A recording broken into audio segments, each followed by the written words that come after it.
Chapter 281, Consecutive Blows. In the center, with Yufeng as the epicenter, a chilling array manifested itself before Taoist Tongchen. It spread out in all directions, reminiscent of the black and white envoys from the underworld coming to claim souls. Taoist Tongchen could not believe this sight. Yufeng had just reached the golden core stage without even stabilizing his realm. How could he possibly set up such a powerful formation? This was beyond comprehension. A formation set up by someone in the golden core stage should not pose a threat to someone at the nascent soul stage. Even his fifth senior brother, who had meticulously spent 7 years setting up the spirit plant formation, could only weaken his own rune power and posed no direct threat to himself. With a forced smile on his face, Taoist Tongchen said, "Good apprentice, what are you doing? You'd better dismantle the formation quickly, it wouldn't be good if you harm me." Just now, the atmosphere was so tense, so I made a joke to lighten the mood. You can cure my injuries with your alchemy, and Wu Lian was raised by me since she was small, like my own daughter. How could I hurt her? Yufeng shook his head gently and slowly walked towards Taoist Tongchen. Master, I once thought you were a good person and went to great lengths to save you. Unfortunately, I've misjudged you. At this point, Yufeng felt somewhat ridiculous. He thought that once he dealt with the third, fourth and fifth senior brothers, he would be able to help his master and senior sister cross a deadly catastrophe. He did not expect his senior sister's disaster not only to come from his senior brothers but also their master. When senior brother Zhang told him about master's true nature, he was skeptical and hardly dared to believe it. One could imagine what a desperate situation it would have been if he hadn't bumped into senior brother Zhang and was confronted by their master, who showed his true colors after he had dealt with the 3 senior brothers himself. Why don't you explain why the 4th senior brother knows my technique? Did you want to obtain my technique through him? Why didn't you tell my senior sister that she has a congenital body? Were you afraid she'd become suspicious? What else can those medicinal materials in your cave be used for, apart from being the auxiliary ingredients for creating a human pill? Why is the technique my senior sister practices an incomplete piece that can't break through the nascent soul stage? Are you worried about not being able to control her after she breaks through the stage? Wu Lian looked in shock at her master. She had never known that she was born with a congenital body and had always struggled to break through, blaming herself for it. Now it turns out that the technique she practiced was incomplete from the start. Where did second senior brother get his devouring method? Aren't you secretly teaching him, hoping that after his cultivation level is achieved, he will turn on him and devour him? Master, can you explain these issues? Taoist Tongchen was rendered speechless. Everything Yufeng said was true. What he couldn't understand was how Yufeng knew all these things. I can explain everything. Let me tell you slowly. As Taoist Tongchen spoke his last word, he transformed into a lightning bolt and rushed towards Yufeng. Xiaofeng, watch out. Wu Lian, the senior sister, was shocked. Yufeng's expression remained unchanged. He spoke flatly, seal. As the spiritual energy around them was instantly drained and turned into chains linking with the spiritual energy within Taoist Tongchen, he was tightly trapped in midair. With his neck stretched out, Taoist Tongchen howled hysterically. How could there possibly be such a formation? It's impossible. Yufeng smiled. If the power of heaven and earth can be used in rune techniques, why can't they be used in formations? If I wasn't severely injured, this kind of formation wouldn't have been able to trap me. Taoist Tongchen was reluctant. Master, are you sure that your injuries were not part of my plans? You know the runes, you can do alchemy, and you can set up formations as well. How can one person know so many things? Where did you learn all these from? His eyes red, Taoist Tongchen roared an enquiry. In fact, he was frightened and trying to assert himself. This little apprentice seemed like an abyss, always making you wonder what he was capable of, what he was thinking, and how far he had strategized. Yufeng didn't answer this question. Instead, he smiled and looked up at the sky. The effects of the formation are as I expected. Bai Hongtu nodded slightly, satisfied with his calculations. Bai Hongtu had come to check on the effectiveness of the formation he had instructed Yufeng on. Now, it seemed barely acceptable. If Bai Hongtu had been in Yufeng's position, he could have set a trap capable of killing Taoist Tongchen directly when he was uninjured. However, one could not demand too much from Yufeng. With his talents, being capable of setting up this level of formation was already a commendable feat. After all, Yufeng's strength lay in the vast breadth of techniques he knew, rather than the depth of his expertise in each. With the spiritual energy transformed into chains binding Taoist Tongchen, Yufeng slowly made a twisting motion, crushing both the physical body and the nascent soul of the Taoist Tongchen together. Sister Wu Lian looked desolate. She paid her respects to Taoist Tong Chen and took up the responsibility of the eldest sister. Let's go find third and fourth brothers. I don't know how they are after such a catastrophe. All right. Yu Feng pretended to be unaware of the conditions of the third and fourth senior brothers. The third and fourth senior brothers had already been poisoned and died long ago. How are the third and fourth brothers? Sister Wu Lian covered her mouth, her body trembling. Yu Feng spoke with a hint of bitterness, his eyes reddening. Fourth brother died of elixir poisoning, which resulted from long-term consumption of the fifth brother's medicinal plants. As the third brother and the fifth brother were very close, only the fifth brother could have killed the third brother without any trace. It must have been the fifth brother who killed the other two. They were good people. It's shocking that they were betrayed by the fifth brother. How tragic. Wu Lian was picked up by Taoist Tong Chen when she was young, and she had never experienced the cunning of the ancient world. She never thought that the master desired to refine her, nor did she expect the fifth brother to be an informant. She had taken a series of shocks in one night, and her mind was dazed. Her body weakened, and just as she was about to fall, Yu Feng rushed up to support her. Senior sister, are you okay? Seeing the juvenile face of his junior brother gradually losing its innocence, Sister Wu Lian shook her head lightly. She tried to get up but her body failed her, forcing Yu Feng to continue supporting her. Yu Feng intentionally absolved himself, blaming everything on the fifth senior brother. If he told his senior sister the truth, that there's no good person in the sect, she would probably be hit even harder and possibly never recover. By the way, senior sister, this is what I obtained from master. Have a look. Is this a continuation of your technique? Yu Feng tried to divert his senior sister's attention and took out an old technique book from his arms. The innate creation technique. The name does match my technique. After flipping through it, Wu Lian found it really was a continuation of her technique. The latter part of the book is much more superior than the former. Wu Lian was surprised. She had thought that her technique could at most cultivate to the divinity transformation stage. Now it seemed possible to cultivate to the body integration realm or even higher. Yu Feng muttered to himself that this was the middle part added by senior brother Zhang, definitely stronger than the original. After a night, Wu Lian was reborn, and her nascent soul was a top-notch one. The joy of becoming a nascent soul stage cultivator diluted her sadness, but Wu Lian still felt a sense of melancholy that she couldn't put into words. Junior brother, our sect only has us two left. Suddenly, a voice came from the sky, I haven't seen you in over a decade, and our sect has become so destitute. The person from the sky declared loudly, the heavenly monarch has decreed to establish the immortal dynasty. All cultivators in the ancient world are to become citizens of the immortal dynasty, including you two. Wu Lian looked up abruptly and saw the figure in the sky, her pupils shrinking, second brother. Chapter 282, Establishing an Immortal Dynasty. Yu Feng had only heard of his second senior brother from his senior sister Wu Lian, he had never met him before. Today was the first time they met. His second senior brother had a sinister look on his face. He never seemed to hide the fact that he was a treacherous villain, but rather took pride in it. Did you actually reach the god transformation stage? Questioned elder sister Wu Lian, surprised that the second senior brother reached this stage. The second senior brother had fled from their sect over a decade ago.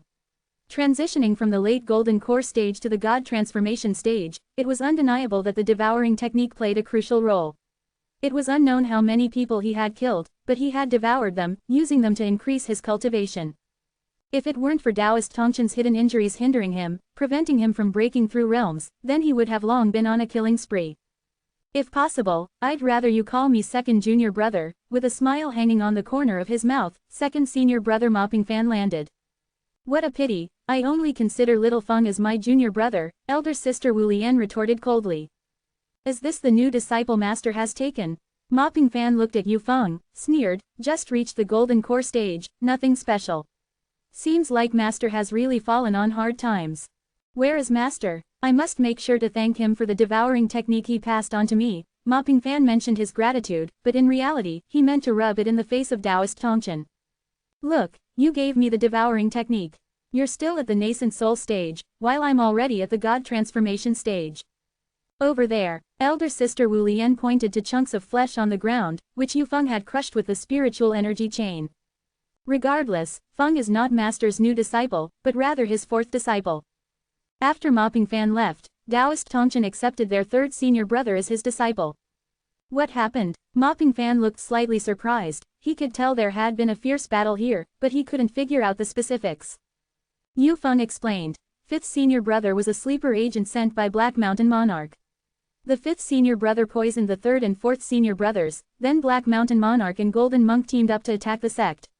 Our master, unfortunately, perished together with them.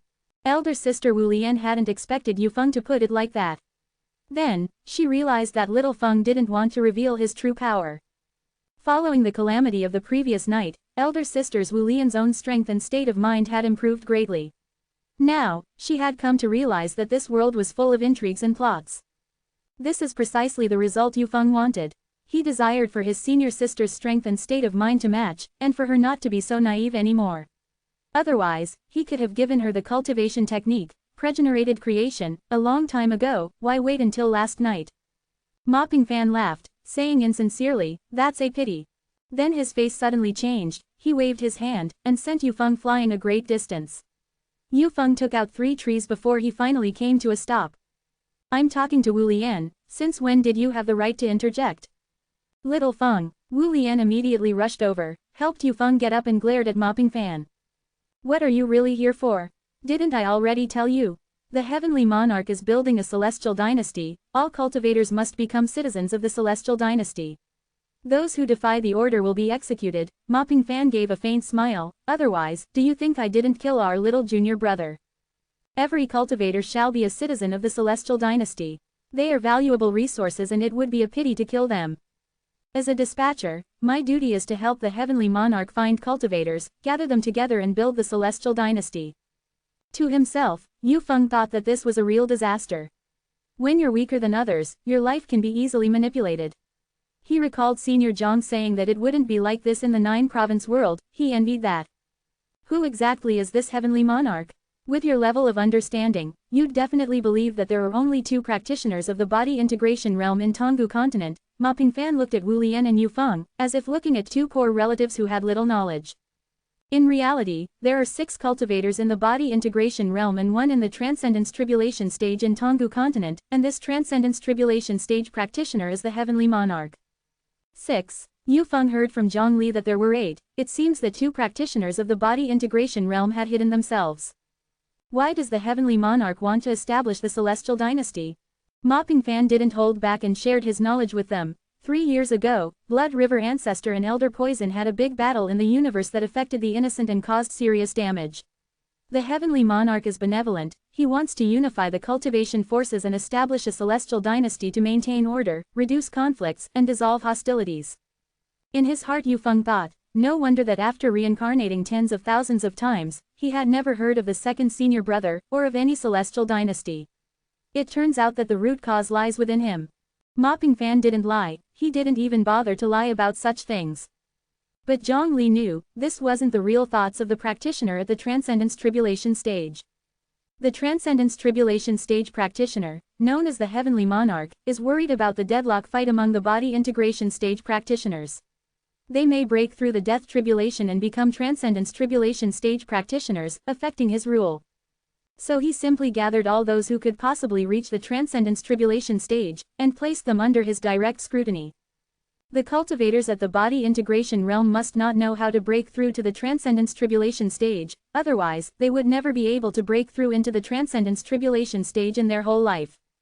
The secret of breaking through to the Transcendence Tribulation stage belongs to the Heavenly Machine, and cannot be disclosed to others. Disclosing the Heavenly Machine would obstruct the path of a cultivator, which would lead to a divine thunderbolt that would turn the traitor into ashes. The Heavenly Monarch certainly didn't want to die for such a reason. Plus, once the Celestial Dynasty is established, it can help to build the national fortune, which can benefit oneself. The extent of the aid is equivalent to having the combat power of a Transcendence Tribulation stage practitioner. In this way, the Heavenly Monarch's power would be equivalent to 2 practitioners at the Transcendence Tribulation stage, and no one would be able to challenge his rule. Zhang Li only told Yu Feng about the Heavenly Monarch hoping to combine the national fortune, but didn't tell him the previous reason. Let's go, I'll take you to the Celestial Dynasty. Mopping Fan waved his hand and brought in a flying boat from the horizon, filled with cultivators. All these were part of Mopping Fan's achievements. The more cultivators one can bring back with higher levels, the greater the merits. After the celestial dynasty is established, the heavenly monarch will reward those based on their merits. Yu Feng and elder sister Wu Lian boarded the flying boat. Mopping Fan ordered the operator of the flying boat to head back to the celestial dynasty while he continued his search for cultivators. Who would have expected that just as he turned to leave, there was an explosion behind him? Startled, he looked back and found that his flying boat had collided with another one. It was falling, and if neglected, everyone on board both boats would die. There was chaos on the flying boat, only Yu Feng remained expressionless. He was used to it. Seeing how little junior brother was, elder sister Wu Lian thought that his cultivation technique for turning ill luck into good fortune must be taking effect. They'd surely be safe, so she also calmed down. Mopping Fan cursed under his breath and hoisted up the flying boat.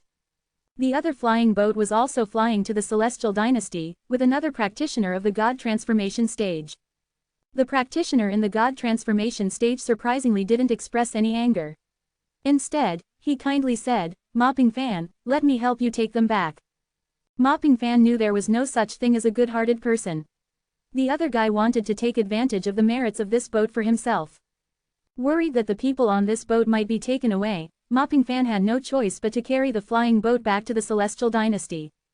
Mopping Fan felt it was his bad luck. Ever since he started his journey, there had been constant trouble. Whenever there was someone who practiced too hard and became possessed, the flying boat would almost explode. Or a poison cultivator would accidentally break a poison jar and almost poison the whole boat. Or some practitioner at the god transformation stage would drunk fly and hit him, resulting in the flying boat nearly crashing. What's the matter? Mopping Fan felt he had never been so unlucky in the past. Finally, all reached the celestial dynasty without any major mishap. Chapter 283, Kill Without Mercy, added for the reader. God Shadow Thunders. The ancient world had only dynasties established by mortals, not celestial courts. For instance, Yu Feng's village belonged to the mysterious kingdom. Mortal dynasties would choose a certain cultivator's power as a support, to protect themselves, and would invite this power to select a disciple to serve as the kingdom's state preceptor.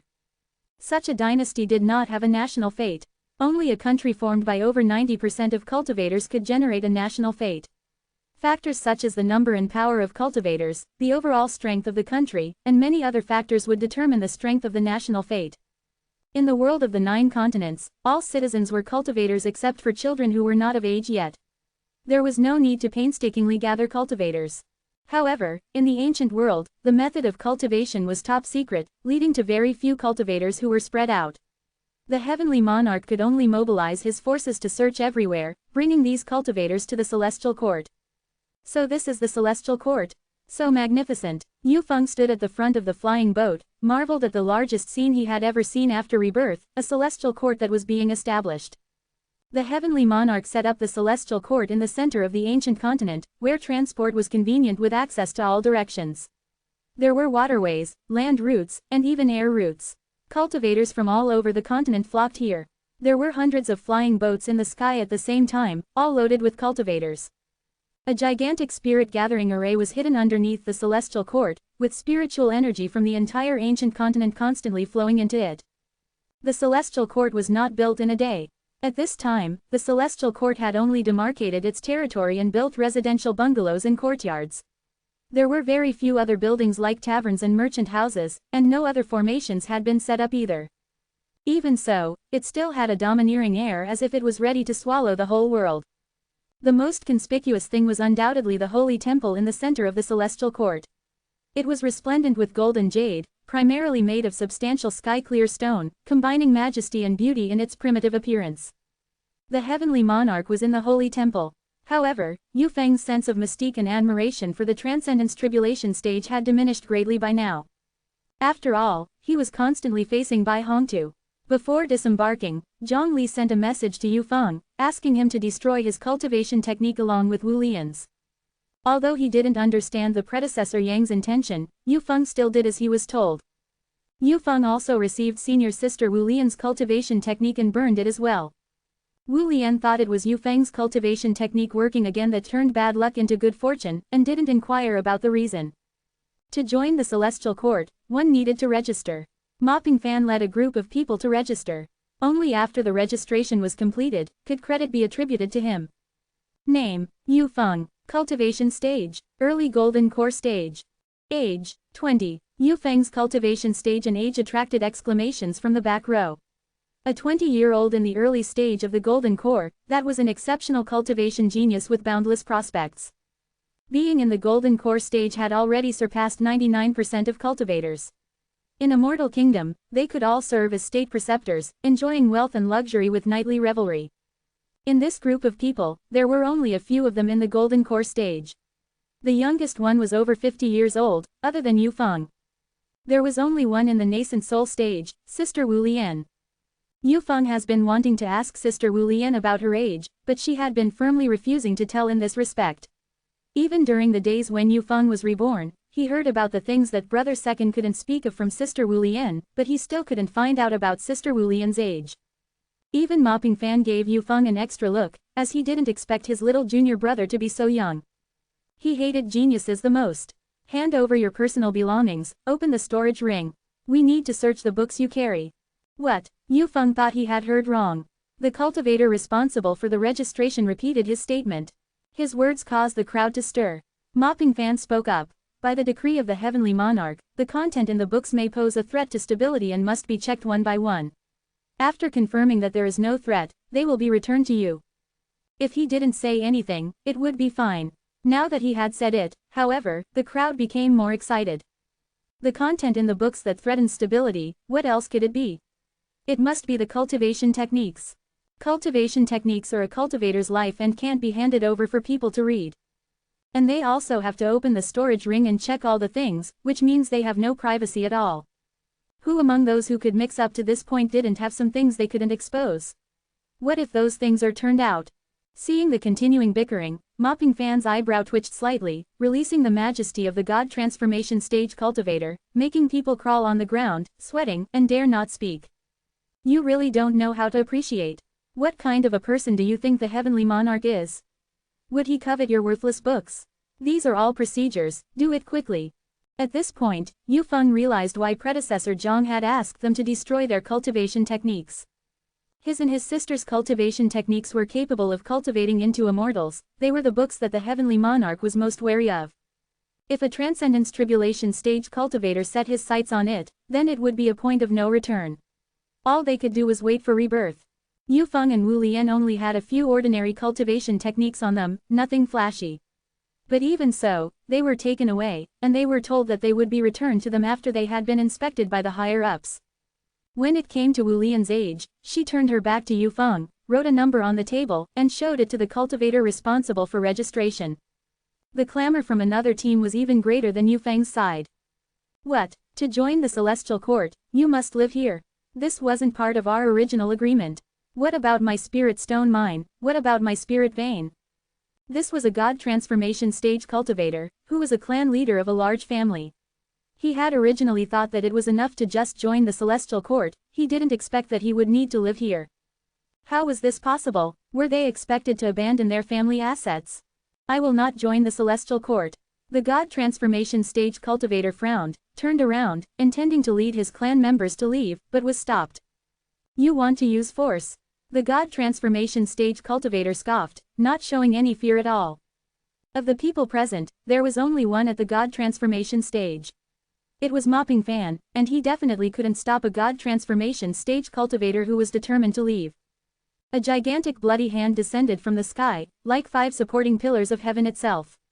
The God Transformation Stage cultivator who had intended to leave didn't even manage to let out a shriek before he and his clan were crushed into a cloud of blood and absorbed by the owner of the bloody hand. Body Integration Realm Cultivator, the Blood River Ancestor. By the Heavenly Monarch's decree, all cultivators must join the Celestial Court. Those who rebel will be regarded as opposing the Heavenly Monarch, and will be killed without mercy. The Blood River Ancestor's voice echoed from the sky. Anyone else who proposes not to join the Celestial Court will meet the same fate as this person. The Blood River Ancestor unapologetically threatened. The people below were as quiet as cicadas in winter. Ancestor. Mopping Fan bowed to the Blood River Ancestor, who was his superior. The Blood River Ancestor didn't so much as glance at him. He just left directly. The Blood River Ancestor never set foot on the ground from the beginning to the end, and the onlooking crowd had no chance to witness the glory of a Body Integration Realm cultivator. Now, who else is unwilling to hand over the books? Mopping Fan surveyed the crowd. The people, scared out of their wits, quickly pulled out their books, not daring to voice any more doubts. However, the cultivation techniques of this group of people were really unexciting. The best ones were only capable of cultivation to the God transformation stage. Just in case these cultivation techniques hid other cultivation techniques, such as reading in reverse or reading every other word, these cultivation techniques were also confiscated. Zhang Li saw these scenes unfold, and a scornful sneer hung on the corners of his mouth. Celestial Court, National Fate, truly laughable. Chapter 284, Human Life is Tribute. Yu Feng noticed that carriages were driving towards the Blood Red Hall, the residence of the Blood River ancestor. The wheels sank deep into the ground and the horses struggled, indicating that the carriages were carrying heavy cargo. The Blood River ancestor was a spearhead in the construction of the Immortal Dynasty, responsible for recruiting cultivators and handling external affairs. We are here to pay our respects to the Blood River ancestor, whose mana equals that of heaven and endures eternally. The mortal emperors gathered here, all devoid of the self-commanding might seen in noble courts. They knelt and kowtowed to the Blood River ancestor. Now that the cultivation forces of the ancient world are unified under the Immortal Dynasty, the powers that back the various kingdoms have deserted them and come here. If they want to survive on the mainland, they need to show their loyalty and cling to those with the most power. They were here to present tributes. Not by sending diplomats, but by the monarchs themselves coming forward to present tributes, pleading to become a vassal state of the Immortal Dynasty. You could foresee that a situation where every star circles the moon would form in the ancient world, with hundreds of human kingdoms paying respect to the Immortal Dynasty. The mortal emperors carefully handed the list of tribute goods to the young disciples, who in turn handed them to the Blood River ancestor. The Blood River ancestor didn't need to see the list. With one sweep of his divine sense, he could see the gifts on the carriages. Gold, pearls, agates, antiques, trinkets, calligraphy and paintings, none of which included a spirit stone. Just some commonplace items that, while valuable to humans, held little merit to cultivators. They couldn't have such items. Anything related to cultivation would be taken by the forces within their borders, leaving them with nothing. The mortal emperors believed their intentions were clear, as they didn't have any items that cultivators would value. The Blood River ancestor collected the list. Seeing this, the mortal emperors rejoiced, thinking that they had achieved their goals. But then the Blood River ancestor spoke. I could accept these worthless items, but each of you must also provide a certain number of mortals as tribute. As an example, the mysterious kingdom, being a large one, should present 100,000 mortals each year. As for the other kingdoms, someone will inform you. The monarch of the mysterious kingdom was dumbfounded. 100,000 a year was a tremendous number. How would they choose who to sacrifice and find so many people on such short notice? However, there's no hurry. Humans are currently not needed, and it would be troublesome to provide supplies for them if you brought them right now. So, simply know this for now and prepare early. You can bring the people on the eve of the founding ceremony. The mortal emperors relaxed slightly as there was time to prepare. The Blood River ancestor then glanced at the mysterious kingdom's monarch and said, the mysterious kingdom, as an example, should send over 100,000 people right away.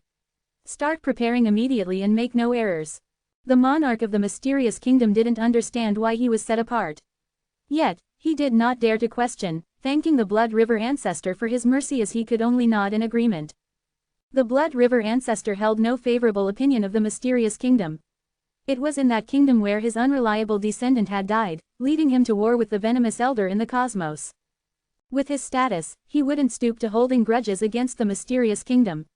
However, he also didn't want to make things easy for them, therefore, hindering them slightly.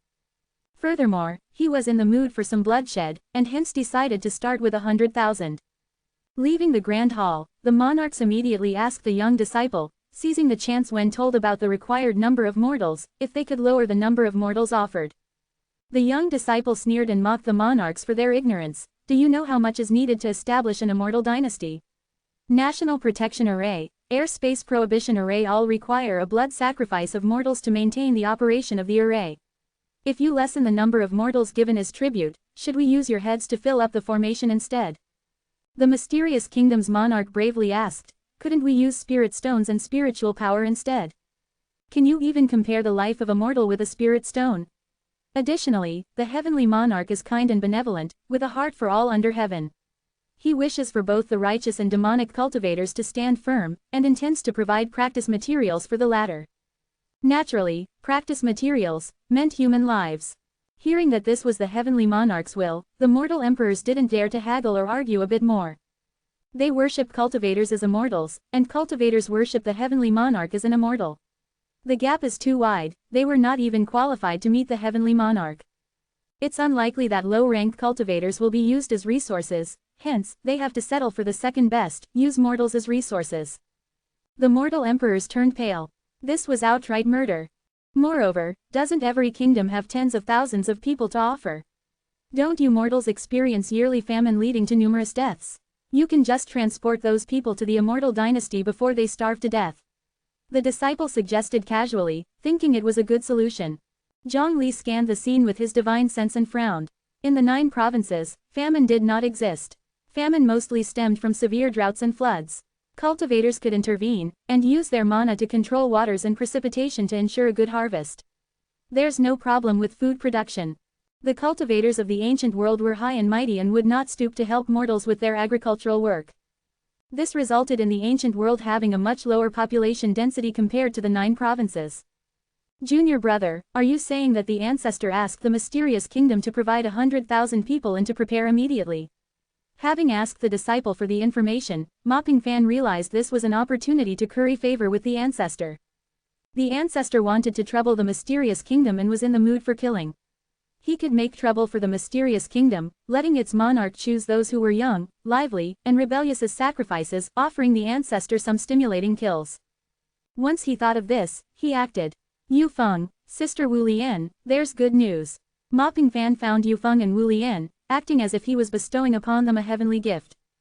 In consideration of us all being disciples of the same master, I'm giving you an opportunity to get into the good books of the Blood River ancestor. What? Sister Wu Lian felt that Mopping Fan was incapable of producing anything good over his lips. Taking you to the mysterious kingdom to choose 100,000 human slaves to offer to the Blood River ancestor. Yu Feng felt that while Mopping Fan might be trying to give a chance to his sister, he definitely wouldn't be giving him one. His ample experience with life and death situations told him that Mopping Fan wanted to kill him. His intuition in this area had always been accurate. Yu Feng's intuition was correct, Mopping Fan truly wanted to kill him. He had hit this boy before, and this boy might bear a grudge against him. Not to mention, the boy was a genius. These 2 reasons were enough for Mopping Fan to decide to kill. For those who could potentially threaten him, he always took action in advance, nipping the threat in the bud before it could form. But the heavenly monarch valued both the quantity and quality of the cultivators. Publicly killing this boy might get the heavenly monarch's attention, and that would be bad. To be safe, Mopping Fan wanted to take Yu Feng out of the immortal dynasty and kill him unnoticed in the outside world. It would be best to create an accident. Yu Feng felt aggrieved. He hadn't done anything, yet he had caught the attention of a divinity transformation cultivator. Also, how could he be considered a genius? He became a Dan condensation first-class cultivator at 18, and that was all thanks to Zhongli's guidance, as well as the mentoring of various body integration realm predecessors. He was nothing more than a good disciple.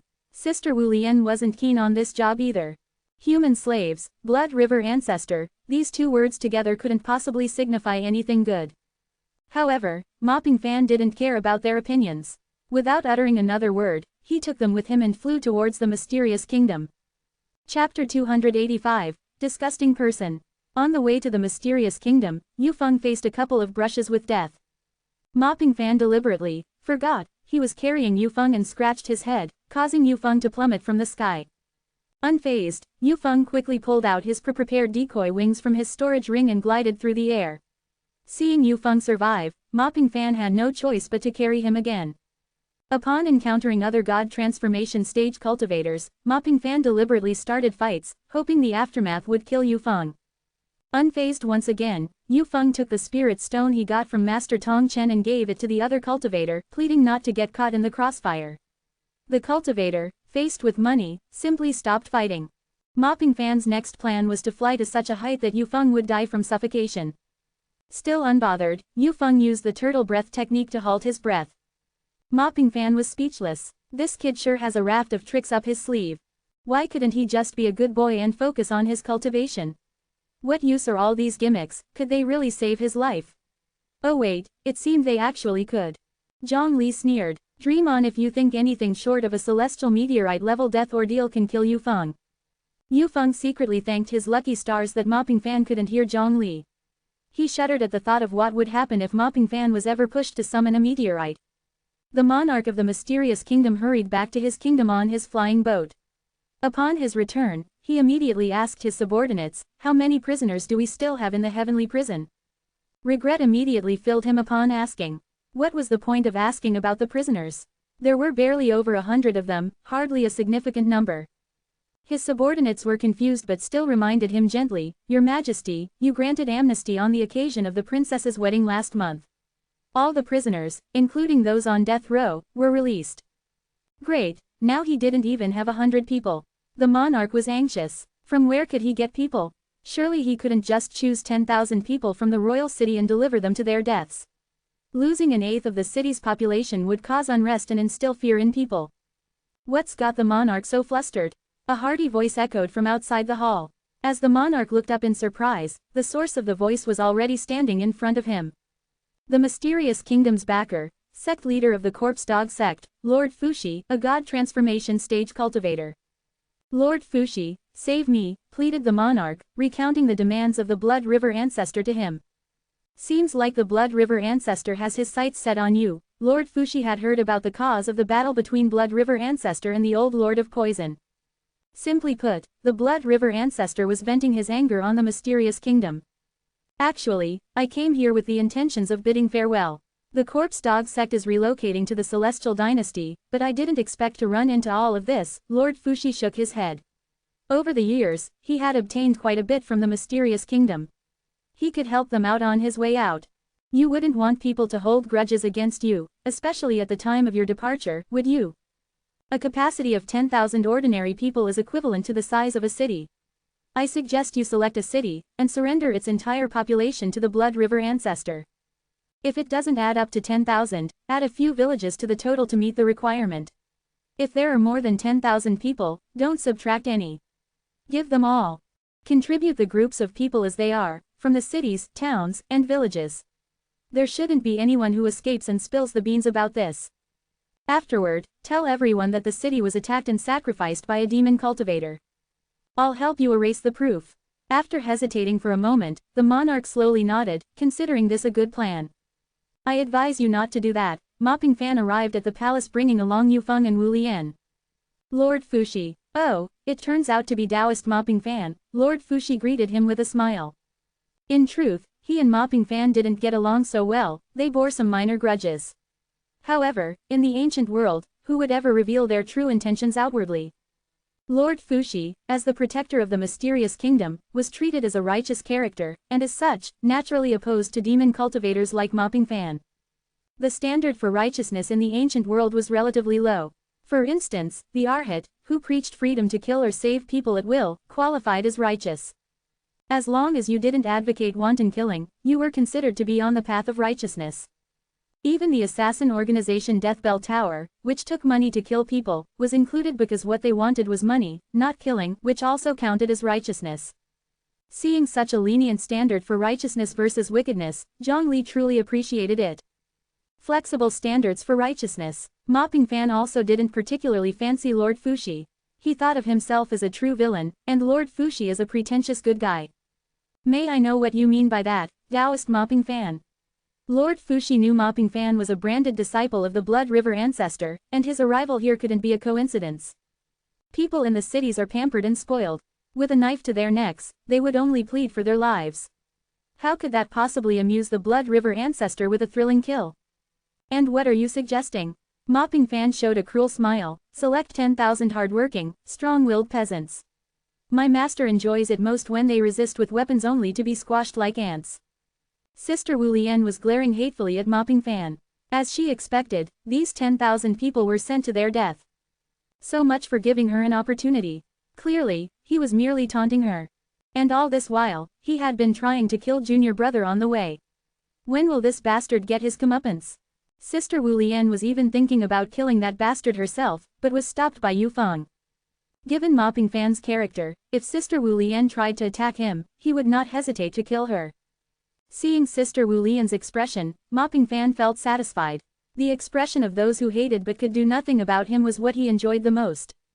Mopping Fan naturally sat down on the dragon throne, with Yufeng and Wu Lian standing on either side of him, looking like servants. I think this region would do. It's a remote, mountainous area, an excellent breeding ground for rebels. Mopping Fan picked up a map and circled a region. Yufeng was raging. His home was within the circle. The villages were dispersed, and it would take them to eradicate a few dozen villages to gather 10,000 people. This was a bit cumbersome for the mysterious kingdom, far less convenient than transporting the entire population of a city. The Blood River ancestor was pressing hard. If the mysterious kingdom showed any signs of delay, it might incur the displeasure of the Blood River ancestor, who might cause more trouble for them. I wonder if this is what the Blood River ancestor wants, or the monarch tried to probe. You can take a guess. Mopping Fan smiled subtly, making it hard to gauge his intentions. The monarch gritted his teeth, choosing to believe Mopping Fan's words. To gain a foothold in the ancient world, it was a must for one to seek a backer in the Celestial Dynasty. This might even be an opportunity to win the favor of the Blood River ancestor. This matter has nothing to do with me. The Corpse Dog sect is no longer the state religion of the mysterious kingdom. The Corpse Dog sect's possessions are many and still need to be checked thoroughly, so I'll be leaving first. Lord Fushi didn't know if Mopping Fan had an ulterior motive. He didn't want to get involved in this. Better avoid trouble when you can. Lord Fushi, you, the monarch couldn't believe it. Without Lord Fushi's help, it would take much more time to evacuate the villages. Revered cultivator, could you, turning to Mopping Fan, the monarch pleaded for help. In his view, since Mopping Fan was helping him out, he should be willing to cooperate. Mopping Fan politely declined with a smile. The ancestor has asked you to prepare the offerings. I dare not interfere directly. He was only here to add to the mysterious kingdom's woes. How could he aid them?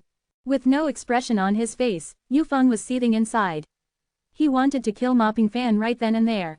Senior Zhang, is there any way to kill Mopping Fan and save the village? There is. Chapter 286. The Death of Mopping Fan. Boss, do you have sesame paste? A man wearing a black hood walked in, and the aroma of sesame oil swirled around the room. Indeed, how much would you like? The eager junior waiter welcomed the guest. The peculiar attire of the man didn't surprise him. The imperial city of Mysterious Kingdom was a mix of all sorts of strange people. Get me 2 bottles, 2 ounces in each. The waiter thought this guest had a peculiar way of speaking. Just as he was about to make a jest with this guest, he felt a tap on his shoulder. Turning around, he met the eternally smiling face of the shopkeeper. Allow me to serve this guest, you may leave. Yes, sir. With an apologetic grin, the shopkeeper addressed the hooded man. Our new hire isn't aware of the customs. Besides the 2 bottles of sesame paste, what else would you like? 5 blocks of red fermented tofu, 1 block of white, all in 1 container. The shopkeeper blinked in surprise. Was he mishearing? While the shop seemed to be a regular grocery store, it was, in fact, a branch of the assassin organization, Death Knell Tower, in the Mysterious Kingdom.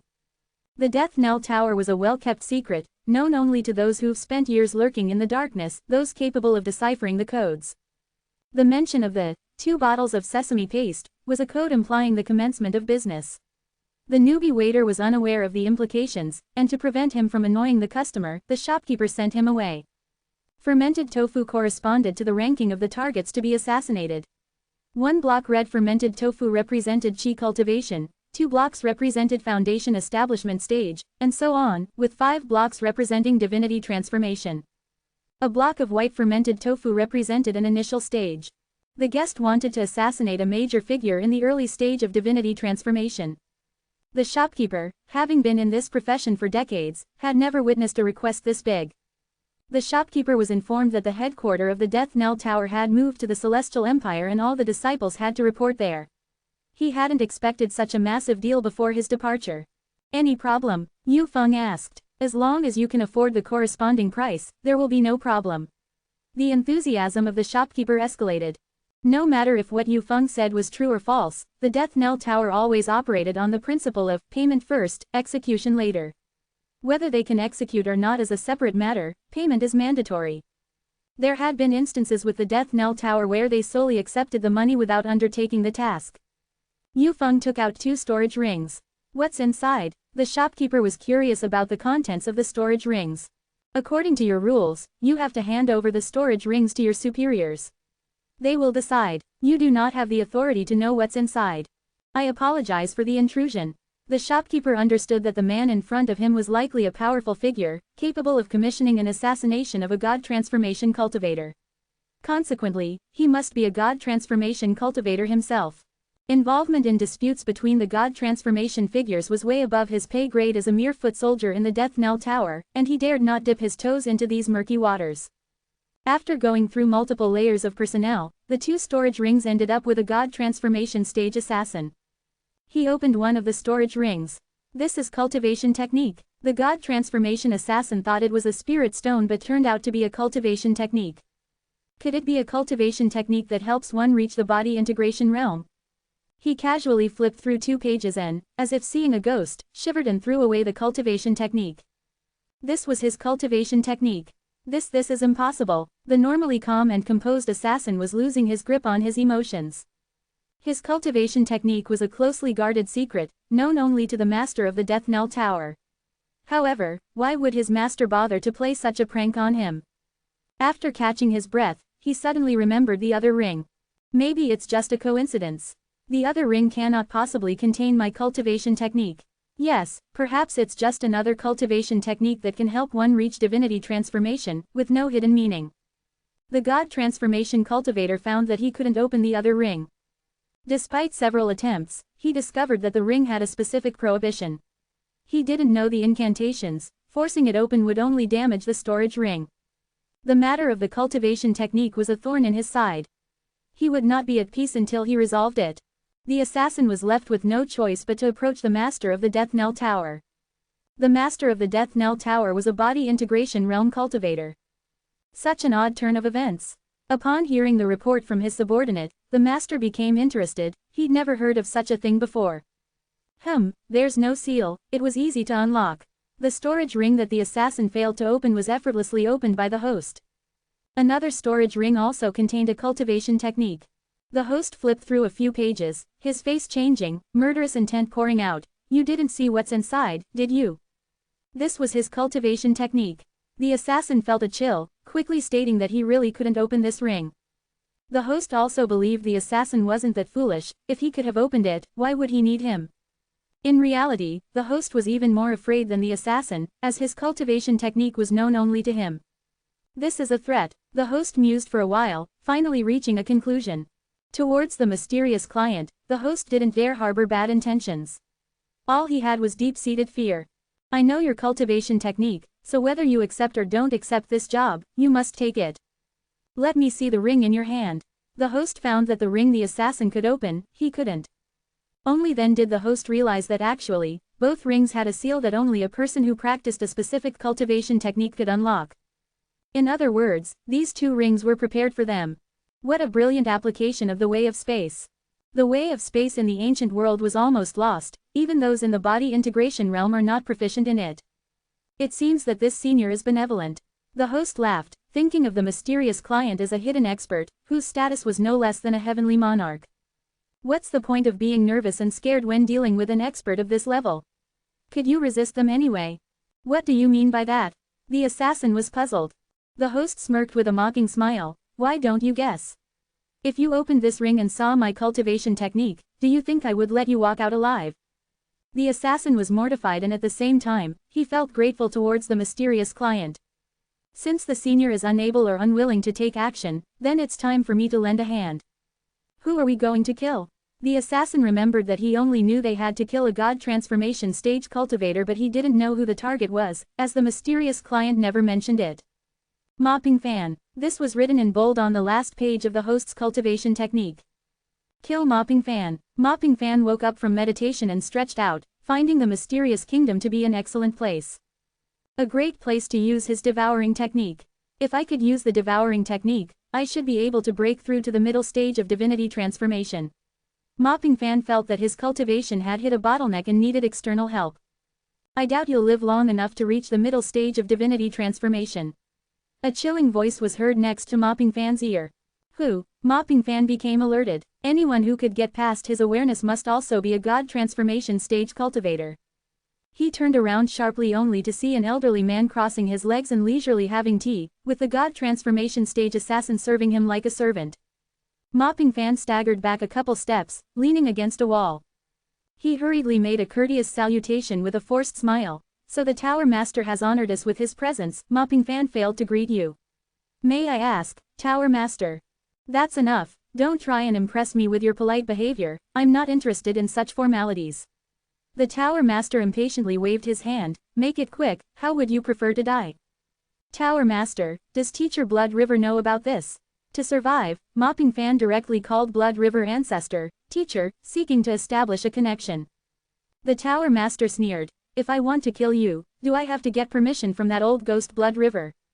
Mopping Fan was terrified. The Tower Master didn't even care about saving face for Blood River ancestor. His killing intent was clear. He screamed in panic, you can't do this, the old man of Blood River. Stop your nagging, since you can't choose how you want to die, I will choose for you. The Tower Master finished his tea, casually throwing the cup away. The teacup turned into countless blades, stripping Mopping Fan to the bone. Let's go, I hope the senior will be satisfied. The Tower Master got up to leave, the God Transformation Stage assassin closely following behind. From today onward, he was known to be one of the host's trusted subordinates. Chapter 287, A Simple and Ordinary Departure. Sister Wu Lian, let's eat hot pot, Yu Feng suggested, holding 2 bottles of sesame sauce and 6 pieces of fermented bean curd in his hand, looking for his senior sister, Wu Lian. Wu Lian was puzzled, wondering why Yu Feng was in such a good mood and why he had bought so much sesame sauce. Ah, he must have noticed I'm down and is pretending to be optimistic to keep me company, she thought, feeling a warm sense of gratitude. Okay. Let's add the lamb now. The cast iron pot was bubbling away as Yu Feng added thinly sliced lamb to it. Yu Feng really was in a good mood. He had always thought that his biggest advantage was his ability to be reborn and know the future. Now he believed that Zhang Li was his real support. Zhang Li was skilled in everything except dating. The situation for the 100,000 people in the mysterious kingdom looks grim. Wu Lian voiced her worry, but she didn't have any good solutions. It was the sovereign decision of the Blood River ancestor. Who could dissuade a powerful cultivator of the body integration realm? Maybe the Blood River ancestor will change his mind. Try some lamb, Yu Feng offered with optimism. Wu Lian smiled wryly. Her junior brother was really optimistic. Unless another cultivator at the God Transformation Stage could persuade, the situation seemed impossible to change. Master of the Funeral Bell Tower, I demand an explanation from you. The Blood River ancestor stormed in with anger, feeling slighted by the master's actions. Believe it or not, I'll report this to the Heavenly Monarch and accuse you of defying his decree, intentionally killing a cultivator in Divinity Transformation Stage and destabilizing the fate of our kingdom. The Celestial Dynasty was not yet established, its destiny not yet formed, but that didn't stop the Blood River ancestor from placing blame. He inflated the matter, hoping to scare the other off first. I'm doing this for your own good. Don't be ungrateful, Master of the Funeral Bell Tower retorted. Both were at the body integration realm, who would fear whom? Let's see who would win if they fought. If it hadn't been for the Heavenly Monarch's order that those in the body integration realm were not allowed to fight, he would have seriously considered it. Master of the Funeral Bell Tower snorted coldly, destabilizing the country's fate. I should be saying that.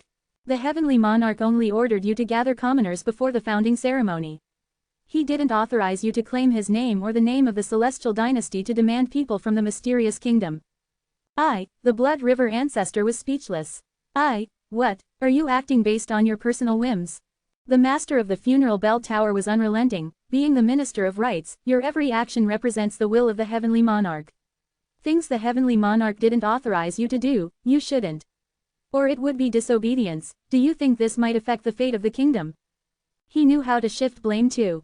Living this long, he had not only relied on his stealthy assassination skills, but also his cunning ability to turn tables. Ascendants had no idea what kingdom's fate meant, they had only heard the Heavenly Monarch mention it a few times. What it was, how it was formed, and its function were all mysteries to them. The Heavenly Monarch wouldn't enlighten them, and they could only speculate. This was the reason whenever something happened, they would use kingdom's fate as a pretext. Unless they took the dispute to the Heavenly Monarch, nobody could determine which matters would affect the fate of the kingdom. They worried that these trifles might irritate the Heavenly Monarch and thus create losses outweighing gains. Fortunately, this matter doesn't involve you directly. It was your nominal disciple Mopping Fan who used your name to demand people from the mysterious kingdom. I noticed his errant ways and disrupted harmony, so I took care of it for you. The master of the funeral bell tower gave the Blood River ancestor an out, saving his face. That rebellious mopping fan was nothing but a swaggerer, he deserved to die. I thank my brother for lending a hand. Seeing it was a worthless nominal disciple who died, the Blood River ancestor decided to let it go. He didn't want to escalate the matter to the heavenly monarch, and left without a backward glance. The death of Mopping Fan in the mysterious kingdom struck fear into the heart of the monarch, he even had thoughts of suicide. The Blood River ancestor wanted to retaliate for the death of a far-off descendant by demanding 100,000 commoners. Now that his disciple died there, the mysterious kingdom was likely to be decimated. Yu Feng, who knew the truth, had no intention of comforting the monarch. Instead, he returned to the mountain village with his senior sister to visit their parents. Yu Feng's parents were thrilled to hear that their son had been chosen by fate and he had found such a beautiful wife. They prepared a stew with an old hen to celebrate. Wu Lian blushed and tried to negate, but Yu Feng's parents just smiled and did not comment. Aware of his doomed fate, Yu Feng didn't stay long. He left some elixirs with his parents to prolong their lives and enhance their health before he left. Teaching his parents the way of ascension under the present circumstances was to harm them. The waters of the Celestial Dynasty were too muddy to step into. Yu Feng planned to take his parents to the Celestial Dynasty and teach them the way of ascension once he got more powerful. Wu Lian noticed that Yu Feng's eyes were red when he left. A few days later, the monarch received a message from the Blood River ancestor saying that he didn't have to provide the 100,000 people for now, and he was overjoyed. The monarch was relieved to see that the Blood River ancestor didn't mention Mopping Fan and had no intention of causing trouble. He planned to grant another amnesty. Yu Feng was only in the initial stage of Golden Core, so no one connected Mopping Fan's death to him. Even the Blood River ancestor suspected it was the work of a wealthy rival whom Mopping Fan had offended and who had hired the master of the funeral bell tower to kill him. He thought Mopping Fan got what he deserved. Just like his name, Mopping Fan led an ordinary life and died an ordinary death, unable to create a single wave in his wake. 3 years passed in the blink of an eye. The Celestial Dynasty had taken shape, and the grand founding ceremony was approaching. All ascenders had come to the Celestial Dynasty, either willingly or forcibly. It was then they found out that the ancient continent had not just 1 or 2 cultivators in the body integration realm, but a staggering 6. And that the body integration realm wasn't the peak. There was also the legendary Transcendence Tribulation stage. But these were just up for gossips. Even if there were more cultivators in body integration realm and Transcendence Tribulation stage, what did it matter? Not as if they could ascend to that level. They didn't possess even the cultivation techniques for the body integration realm. The Celestial Dynasty destroyed all the cultivation techniques for the body integration realm, claiming they were dangerous and unfit for the cultivators in the dynasty. Those possessing such techniques were forbidden from silently reciting or stating them, or face execution. The cultivators felt that joining the Celestial Dynasty hadn't brought them any benefits, only exploitation and threats. During these 3 years, Yu Feng felt extremely unlucky. The increased density of ascenders caused his death trials to become more frequent. He could be targeted by a raging beast while walking on the street, or a lascivious person could target his senior sister and wish him dead while they were out shopping. Fortunately, he had his senior sister's ample bosom to comfort his young soul. Every time Yu Feng killed covertly, he felt emotionally scarred and he cried bitterly in the arms of his senior sister and Dao companion, Wu Lian. Wu Lian had already become his Dao companion, but Yu Feng still preferred calling her senior sister. Zhang Li kindly contacted Ma Zhou and his wife to teach Yu Feng some techniques, including dual cultivation methods. Yu Feng, his face flushed, quickly memorized the technique and practiced it at night. Zhang Li, however, prided himself in his sense of propriety. Every night, he would step away to give the young couple some privacy. He really couldn't give them any advice in this area. Both their cultivation levels grew rapidly through dual cultivation. Wu Lian had reached the mid-stage of nascent soul and Yu Feng had achieved the stage of nascent soul. As the inception of the founding grand ceremony was getting closer, they felt little to no excitement. Chapter 288. Memorializing the Blood River Ancestor. This was Yu Feng's second time cultivating to the nascent soul stage. This time not only was his foundation solid, but his speed was also a month faster than the previous life. With Zhang Li's guidance, such a result was expected. What worried Yu Feng and Wu Lian was the national ceremony that was set to take place in a month's time. The ancestor of the Blood River could not abuse his power to request mortals from the mysterious kingdom again, but the heavenly monarch's request for human tributes from the mortal realm on the eve of the national ceremony was non-negotiable. The heavenly monarch planned to use 1,000,000 mortals to activate the great protective array of the kingdom as an opening ceremony for the national celebration in a month, leaving a vivid mark in the history of the ancient continent. What was more terrifying was that almost no cultivators opposed this decision, be they from the righteous or the demonic path. To them, mortals were as insignificant as pigs and dogs. If they died, they died. Would they object to the death of livestock? Having closely experienced death, Yu Feng knew the pain and despair before demise, which was very tortuous. They went through this process repeatedly, nearly driving them mad. Therefore, he could not understand why cultivators, as part of the human race and sharing the same language and similar thought processes, drew such a distinct line between them and the mortals, as if they were two different species. Senior Zhang, I want to save people. Zhang Li looked at him sideways, a smile in his eyes. This was the first time that Yu Feng wanted to save people who had nothing to do with him. Okay, he could see that Yu Feng was a kind-hearted person. If a person knew that everything they did was meaningless and that all efforts and relationships would eventually vanish in the flow of time, negating their existence, it was likely that they would indulge themselves, resorting to any means to become stronger, even killing incessantly. The fact that the demonic path thrived on the ancient continent, allowing indiscriminate killing, was largely due to the speed of cultivation growth through blood sacrifice. A normal cultivation method might take 10 years to reach the foundation establishment stage. But if one killed enough people, drawing power from their life essence, it would only take a year, or even half a year to achieve the foundation establishment stage. Not to mention that a blood sacrifice could break through a bottleneck and extend one's lifespan. Killing 1,000 mortals could elevate one from the foundation establishment stage to the golden core stage, making one live 100 years longer. To kill or not to kill? Zhang Yixing had provided the answer. The attraction of the demonic cultivation method was too strong for cultivators.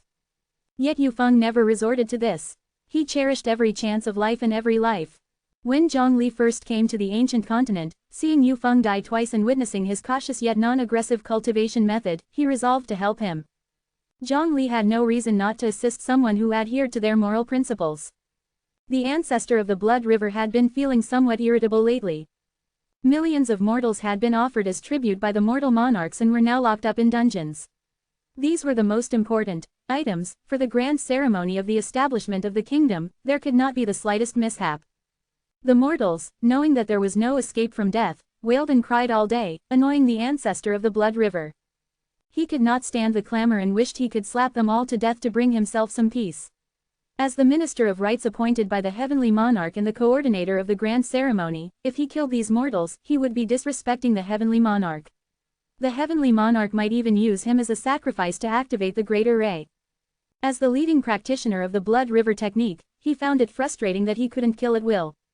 What a nuisance. The ancestor of the Blood River patrolled the prisons, spreading his intimidating aura to quell the mortals, hoping they would calm down for a while. But once he was out of their sight, they would resume their crying and howling. The ancestor of the Blood River was helpless. He couldn't always keep his divine sense deployed. The frail mortals couldn't withstand such pressure for long, they would die. Master, someone has requested an audience outside, claiming to bring good ideas about the grand ceremony. The disciple reported to the ancestor of the Blood River. Let him in. Yu Feng pays respect to the venerable ancestor. Let's hear it, what's your bright idea? The ancestor of the Blood River was listless, stifling his own anger with nowhere to release it. If this young man gave any tedious suggestions, he wouldn't hesitate to resort to some tortuous means. A nascent soul cultivator at the age of 21, a genius. He enjoyed torturing geniuses the most. The ancestor of the Blood River wasn't adept at cultivating himself. The only reason he managed to cultivate to the body integration realm was due to his numerous killings. So, he despised cultivation geniuses. When I passed by the prison, I heard mortals weeping and wailing, attracting the attention of many cultivators. I was wondering what if these mortals cried and wailed during the grand ceremony as well. Yu Feng's words attracted the ancestor of the Blood River's attention. You, elaborate. The grand ceremony is a momentous occasion, a grand celebration for the entire ancient continent. During such a time, crying and wailing could cause a negative impact and displease the heavenly monarch. I can seal their mouths. The ancestor of the Blood River quickly thought of a solution. The venerable ancestor is wise and far-sighted. Your solution is much better than mine. Yu Feng flattered. Yu Feng also marveled at his own fate with the Blood River, from the old woman who made meat buns out of people, to mopping Fan, and now to the ancestor of the Blood River. He had had extensive experiences with them from bottom to top. What's your way? Mortals are ignorant. We can educate the mortals to be devout subjects of the heavenly dynasty. Tell them that sacrificing for the heavenly dynasty is honorable, dignified, and a remarkable deed that brings honor to their ancestors. Their death will be the cornerstone of the heavenly dynasty, and it will be meaningful. If the ignorant mortals shout praises for the heavenly monarch and the eternal prosperity of the heavenly dynasty before they die, it would certainly be a beautiful scene. Yu Feng's method was indeed better than the ancestor of the blood rivers, but he didn't dare to say it. The fickle ancestor of the blood river might just slap him to death. With this plan, Yu Feng was putting himself in danger. He used to avoid high-level cultivators, especially murderous ones like the ancestor of the blood river. But this time, in order to save the mortals, he had to get close to the ancestor of the blood river. Your method has some merit.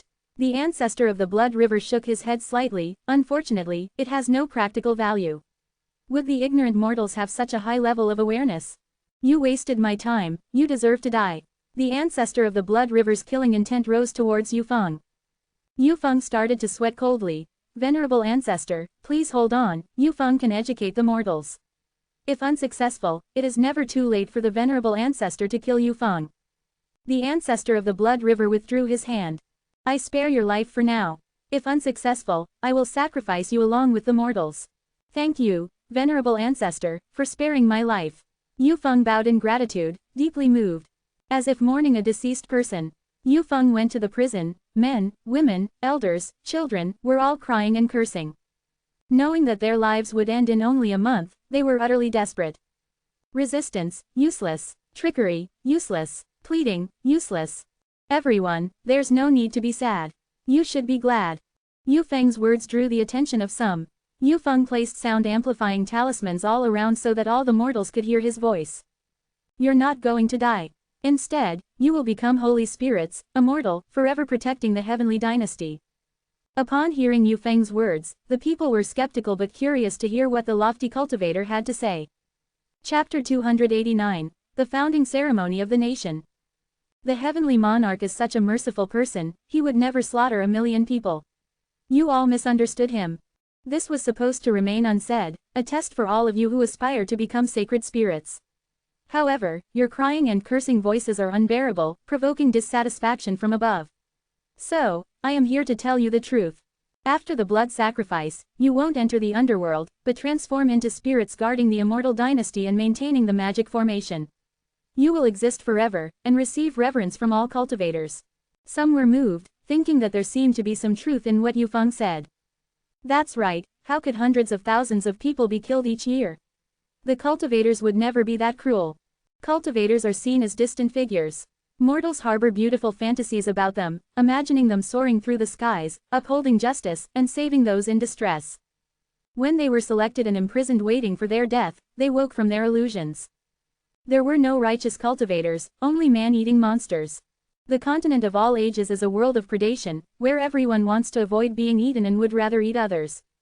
Yet, Yu Feng's words reignited their positive impressions of the cultivators. Perhaps what this cultivator said was true. They would transform into immortals that never fade away. Thinking this way, they were still clinging to a glimmer of hope. In truth, they had no other choice but to believe Yu Feng's words. In the face of the harsh reality, they preferred even the slightest ray of hope. Yu Feng marveled to himself. The set of words that Senior Zhang gave him indeed seemed absurd, yet somehow reasonable, and possessed a convincing charm. Those who were oblivious to the truth would indeed believe these words. I borrowed the trick from external heavenly demons, Zhang Li said. Once, external heavenly demons invaded the 9 provinces world, claiming they were there to save everyone. They said that those killed by heavenly demons would ascend to heaven, enjoy wealth and pleasure, and be surrounded by beauty. Some people believed them. So, that's how it is. External heavenly demons. Zhang Li savored the familiar term and shook his head. How he wished this world could have been created by the external heavenly demons. Unfortunately, it wasn't. The old ancestor of Blood River observed Yu Feng's actions secretly with his divine sense and was surprised to find that this little cultivator was quite capable. These ignorant mortals would believe Yu Feng's words. Blood River, how are the preparations for the grand ceremony? In the temple, the heavenly monarch looked unemotionally down on the 6 trembling body integration realm cultivators standing below the steps. He really enjoyed this feeling. Actually, if he wanted to maintain his rulership, the best way was to kill all the body integration realm cultivators. This way, he wouldn't need to worry about anyone advancing to the Transcendence Tribulation stage. But if all the body integration realm cultivators were killed, who would he rule? An insect of summer can't discuss ice. What's the point of ruling over a bunch of ignorant divinity transformation stage cultivators? That's no different from ruling over mortals. He was the oldest cultivator on the continent of all ages, and the only one at the Transcendence Tribulation stage. He never thought of becoming immortal. He knew that the stairway to immortality had disappeared, and no one could become immortal anymore. Given this, why not become the king of the continent of all ages? He wanted to monopolize the continent of all ages and didn't want the appearance of a second Transcendence Tribulation stage cultivator. So, he collected and destroyed all the ancient books left behind in the continent by the immortal realm. Other than that, the way of charms and talismans, the way of space, and so on, he hid whatever he could and misled wherever possible. And the cultivators were hoarding knowledge, preferring to take their cultivation methods to the grave rather than divulge any of them. This just happened to align with the Heavenly Monarch's aspiration to lower the standard of the cultivators, making it difficult for them to cultivate to higher levels. In response to the Heavenly Monarch, Blood River has conceived a novel idea. It's truly marvelous and is sure to dazzle at the grand ceremony. Oh, really? Then I am looking forward to it. The Heavenly Monarch, observing the rare confidence in Blood River's words, knew he must be onto something. If it's showcased well, I will appoint you as the leader of the body integration realm. Thank you for the Heavenly Monarch's generous love. The old ancestor of Blood River was overjoyed. This Yufeng really was his lucky star. The other body integration realm cultivators envied the old ghost of Blood River. This old guy was truly lucky. No wonder, they say that the Heavenly Monarch rose to power via murder. Thus, he favors the old ghost of Blood River, often siding with him and entrusting him with grand tasks such as organizing the state establishment ceremony. After the 6 body integration realm cultivators left, 2 other body integration realm cultivators appeared. Eastern Overseer, Western Overseer, what new idea has Blood River come up with? Eastern Overseer and Western Overseer weren't their names but their positions. The Heavenly Monarch groomed 2 body integration realm confidants to oversee the 6 body integration realm cultivators. The other body integration realm cultivators didn't know about their existence. Among body integration realm cultivators, their combat abilities were average, but they had made significant progress in the art of concealment. Others at the same level couldn't detect them. Reporting to the Heavenly Monarch, Blood River plans to brainwash 1,000,000 mortals, to make them willing to die in the grand ceremony, shouting, "Long live the immortal dynasty," before they die. That indeed sounds interesting. The Heavenly Monarch thought the plan aligns perfectly with his intentions. From then on, Yufeng had been living in the dungeon, rarely going home. Even the cultivation technique for dual cultivation with his partner had been neglected. When Wu Lian heard about Yufeng telling lies to the mortals, he wanted to share his plan with her to ease her worries. However, Wu Lian felt that a secret loses its meaning once it's out, and there would be risks of leaks. Thus, she asked him not to reveal it. She believed that Yufeng's actions must bear a profound significance and it wasn't a simple deception. The month passed swiftly. The eagerly anticipated national founding ceremony of the Holy Immortal Dynasty finally arrived. 5 million cultivators had been awaiting this day. There were only 5 million cultivators in the entire continent of all ages, with nearly 99% of them being at the Qi cultivation stage. 5 million cultivators may seem like a lot, but it's dwarfed by the number in the 9 provinces. Take the Emperor of Heaven origin city, Yu Yin, for example, it alone has 8 million cultivators. Even if all the cultivators here were to move to Yu Yin, they wouldn't fill it up. The Heavenly Monarch said he was establishing an immortal dynasty, but it's more like establishing a city, hence it's more accurate to call it an immortal city. The dazzling sacrificial altar, built from high-quality spirit stones, shone resplendently. The Heavenly Monarch, dressed in imperial robes, ascended the stage. This was the first time Yufeng saw the Heavenly Monarch. Haughty, noble, and disdainful, these were Yufeng's first impressions of him. Yufeng found it hard to believe that there could be such a vast difference between the demeanors of Bai Hongtu and the Heavenly Monarch, both at the Transcendence Tribulation stage.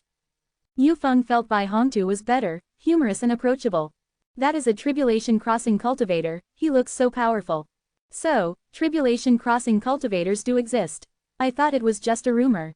I know, before this, I didn't even know if body integration realm cultivators existed. The cultivators were whispering amongst themselves, as this was the first time they had seen a tribulation crossing cultivator. Given their status, seeing the heavenly monarch might be a once-in-a-lifetime opportunity, so they cherished it. With each step the heavenly monarch took on the stage, their hearts thumped. Everyone's heartbeat seemed to coincide with the rhythm of the heavenly monarch's steps. The heavenly monarch ascended to the highest point, and announced loudly, "Today, I act in place of heaven, establishing the immortal dynasty here. The name of the dynasty will be, Holy. From this moment, all of you are subjects of the Holy Immortal Dynasty." The 6 official body integration realm cultivators and the 2 hidden ones, fell to their knees, loudly proclaiming, "Long live the heavenly monarch, unrivaled in all the world. We worship the heavenly monarch." The observing cultivators followed their lead, kneeling in affirmation. "Long live the heavenly monarch, unrivaled in all the world. We worship the heavenly monarch." The sound of this oath spread far and wide, echoing between heaven and earth, and compellingly audible even miles away. Chapter 290, The Disappearance of National Fate. A never-before-seen mysterious energy surged from the body of the cultivator, strand by strand, unpredictable and capricious. Within the borders of the celestial dynasty, every inch of the land saw a rise of mysterious energy, akin to cooking smoke. Some cultivators tried to grab it with their hands, but they might as well have been touching an illusion. No matter what method they used, they couldn't capture it. The mysterious energy filled every bit of space, gradually forming into beams and layers, gaining direction and converging at one location. The heavenly monarch. What is this? Yufeng was astounded. He, too, had never seen this kind of power before. This is the national destiny, the newborn national destiny. Zhongli explained. The heavenly monarch spread open his arms, welcoming the newly born power of the national destiny. The power of national destiny started to gather from all directions, like a vast ocean pouring into a bottomless cavern.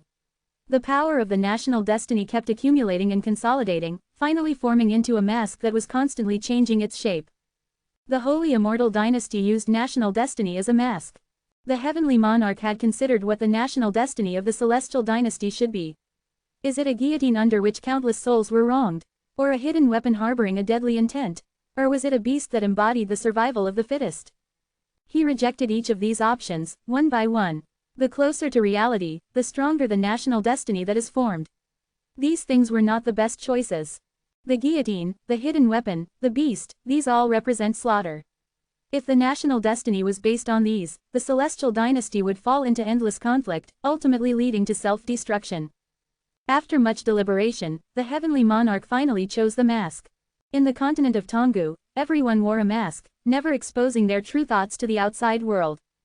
Assassination, betrayal, forced smiles, acting the Tonggu continent staged similar, yet different scenes every day.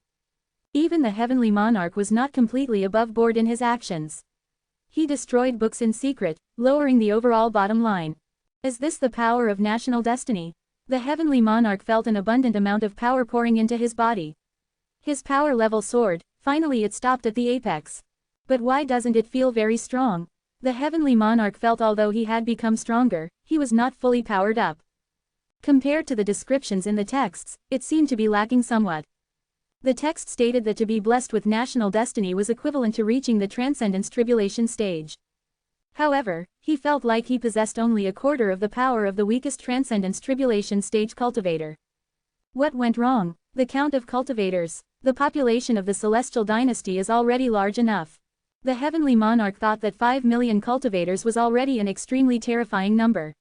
He did not believe that there was any other kingdom that could boast such a large number of cultivators. But now was not the time to consider such matters.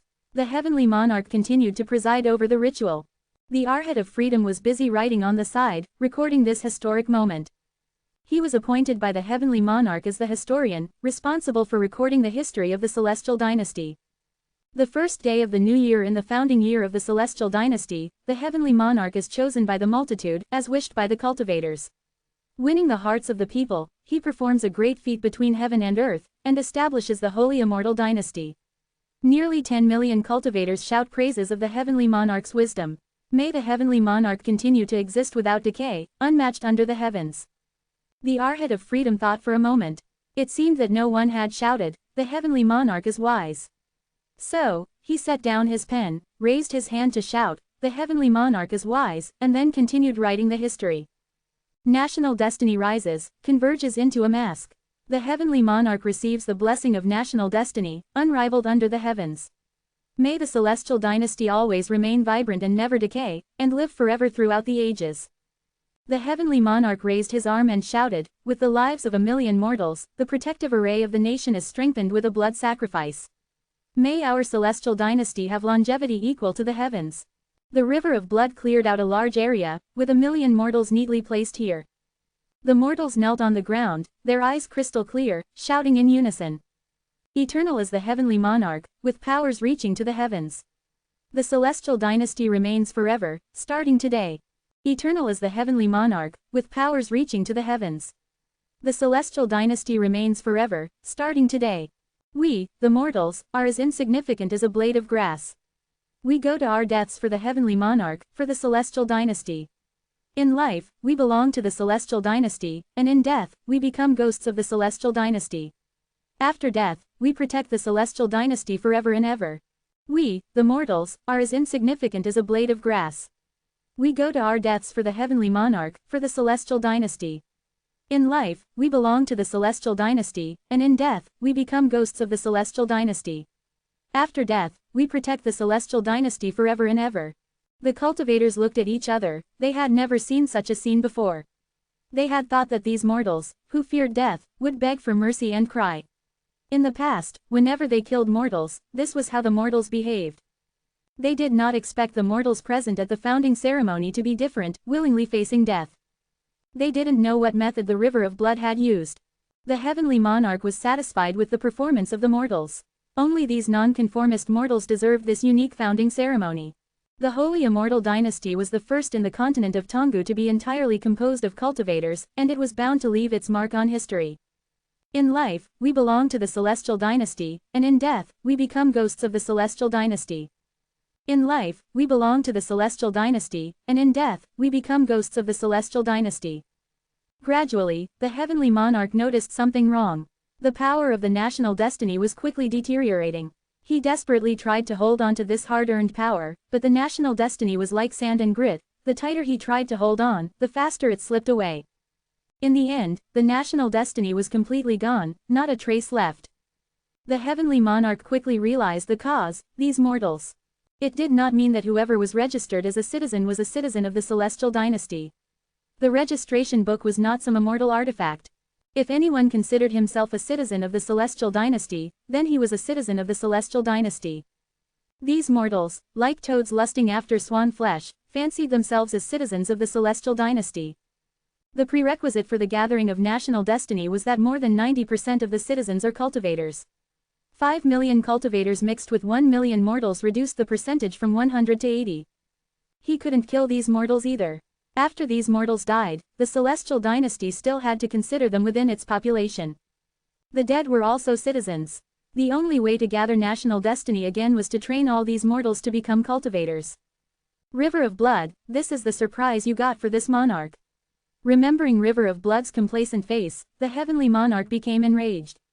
He had lost all face.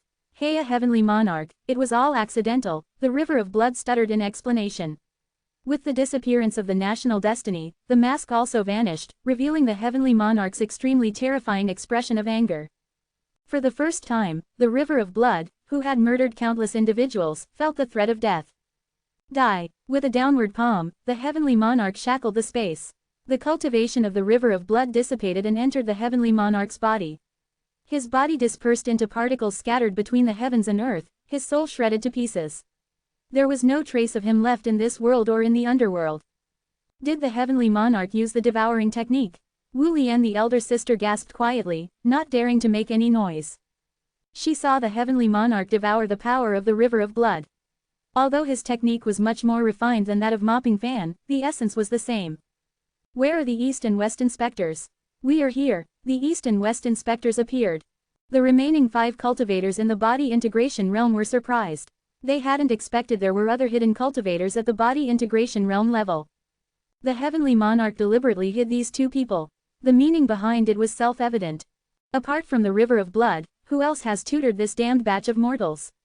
The heavenly monarch gritted his teeth in rage. After killing the River of Blood, the heavenly monarch's fury was still not extinguished. He wanted to kill even more, to kill more people. The two cultivators in the body integration realm saw the heavenly monarch in this state, and they were also afraid that they would be caught in his wrath. To answer the heavenly monarch, there was also a youth named Yufeng. To be precise, he was the main person who instructed the mortals. The river of blood simply followed his advice. The east and west inspectors pointed to Yufeng amidst the crowd. Chapter 291, Zhongli makes a move. The onlookers quickly scattered around when they saw this situation, fearing they would be implicated. Only Sister Wu Lian tightly held onto Yufeng's hand, vowing to stand with him in life and death. Yufeng calmly patted his sister's hand, signaling her not to panic. Heavenly Monarch, if you kill me, I will reveal the cause of the nation's decline to all mortals. My puppets are scattered throughout the continent, and as soon as I die, they will spread the truth about the nation's fortune, letting everyone know its secret. Yufeng was blatantly threatening the Heavenly Monarch. He could imagine that when mortals learned the secret of the nation's fortune, they would put themselves in the position of the people in the Celestial Dynasty, and then everyone would aim to become immortals. What the Heavenly Monarch least wants to see is an increase in the number of cultivators. The more cultivators, the higher the likelihood of another Transcendence Tribulation stage cultivator appearing, which would threaten his rule. Then you just spread it, for every one you tell, I will kill one. I would rather not establish the Celestial Dynasty and kill you to vent my anger. The Heavenly Monarch went mad. After reaching the Transcendence Tribulation stage, he hadn't been threatened by anyone. This was the first time, and also the last time. He wanted to kill one as a warning to others. Yufeng was stunned. The Heavenly Monarch's reaction was completely different from what he had expected. He thought that the Heavenly Monarch, when threatened, could spare him. Elder Zhang didn't provide a script for what comes next. Elder Zhang, what should we do? I am going to kill you today, and no one can stop me. The Heavenly Monarch had never been so angry. The entire Celestial Dynasty could feel his wrath. Only death could quell the rage of a cultivator at the Transcendence Tribulation stage. Is that so? I'd like to try. A calm voice came from behind Yufeng. A blurry silhouette became increasingly clear, with an aura that was initially weak but became stronger, eventually reaching a height that the Heavenly Monarch couldn't measure. The man's power and the Heavenly Monarch's anger contrasted dramatically. It was upright, peaceful, warm, and boundless, making the entire continent tremble as if to celebrate the man's crossing through time to appear in this world and save the human race. Who are you? The Heavenly Monarch thundered, his hand trembling slightly. How could such a terrifying cultivator exist? He had never heard of such a person in the ancient world. As a cultivator at the Transcendence Tribulation stage, he was afraid it was an immortal, absolutely an immortal. The man smiled and placed his hand on Yufeng's shoulder. I am Zhang Li, the one who protects him. Elder Zhang. For the first time, Yufeng felt Zhang Li's physical presence. Aren't you unable to directly intervene in our world? Zhang Li laughed. Just now, the river of time was finally unblocked. Zhang Li's appearance also left Sister Wu Lian in shock. Can you defeat him? What realm are you in? Transcendence Tribulation stage. It was only now that Yufeng remembered that he didn't know Zhang Li's cultivation stage. He only knew that even cultivators at the body integration realm were respectful to him, and those at the Transcendence Tribulation stage were his friends. By this calculation, Elder Zhang was probably also a cultivator at the Transcendence Tribulation stage. Yufeng boldly speculated that Zhang Li was a little stronger than the Heavenly Monarch. Mahayana realm. Zhang Li said a word that no one had ever heard before, not even the Heavenly Monarch. The Heavenly Monarch concluded that the man in front of him was bluffing, talking about the river of time and the Mahayana realm, words unheard of before. The ladder to immortality disappeared, and he had lived for 5,000 years, but he had never seen an immortal. How could it be so coincidental that an immortal appeared at this crucial moment? Pretending to be mysterious, die. The Heavenly Monarch decisively made his move, aiming to catch Zhang Li off guard. The Heavenly Monarch unleashed a pitch-black mountain. As soon as it appeared, the surrounding spiritual energy disappeared without a trace. The cultivators on the scene found that they couldn't muster any spiritual power. Their spiritual power was locked within their bodies, unable to be called upon. This is the primordial magnetic mountain. The Arhat of Great Freedom recognized this treasure. Legend says that when this object appears, no cultivator can use spiritual power except its master. Elder Zhang, be careful. Zhang Li kicked it away, sending both the primordial magnetic mountain and the Heavenly Monarch flying with a look of disdain. That's all you got. By the way, what were you trying to say just now? Zhang Li turned his head and asked Yufeng. Nothing. Yufeng closed his mouth. Who is this Elder Zhang? Wu Lian whispered, giving Yu Feng's waist a twist. Judging from their conversation, they must have known each other for quite some time, but he had never told her. Ouch ouch ouch. Yu Feng pretended to grimace in pain. This figure's existence is a secret and has helped me a lot. Previously, he was blocked by the river of time and couldn't take action. But now that the river of time is unblocked, he can finally act directly. Only then did Yu Feng understand that Elder Zhang had once asked him about the longest time he had lived, which was to calculate the time of his return to the world. He understood Zhang Li's plan, which was not to have him save the million mortals, but to delay until the moment when time returned to normal. You deserve to die. The heavenly monarch was furious. Never before had he been as embarrassed as he was today. At the same time, he also understood the terrifying power of the man before him. He needed to become stronger, strong like an immortal. He spread out his arms, reversed the defensive array of the nation into an absorbing array. Instantly, moans and cries filled the air. Many of them had killed countless people, and today they finally met the same fate. The Arhat of Great Freedom wrote the last stroke, and turned himself into the heavenly monarch's nourishment. The first day of the new year in the founding year of the Celestial Dynasty, and the downfall of the Celestial Dynasty. 5 million cultivators were devoured by the heavenly monarch. The only ones left standing were the couple Yu Feng, protected by Zhang Li, and the million mortals. Zhang Li didn't care about those 5 million cultivators. He had been observing them with his divine sense for 7 years, and none of them was innocent. Every single cultivator's hands were stained with the blood of mortals, and even those cultivators who claimed to protect the earthly realms were no exception. Dark clouds gathered, and thunder rumbled. The immortality tribulation came suddenly and struck the heavenly monarch. The whole continent could feel it. After passing the immortality tribulation once, now I'm just like you, an immortal. The heavenly monarch laughed confidently. Before the heavenly monarch came into existence, other transcendence tribulation stage cultivators had destroyed the records, so he didn't even know that after the tribulation, he should have transformed his body and absorbed immortal power. He even thought he had become an immortal. Zhang Li shook his head slightly. This is the weakest immortality tribulation I've ever seen. He turned his head to Yu Feng and said, remember, you can't pass such a weak immortality tribulation in the future, or you'll lose face when you talk about it. Yu Feng nodded, somewhat confused. Big talk. The heavenly monarch sneered, once again manipulating the primordial magnetic mountain and swung it towards Zhang Li.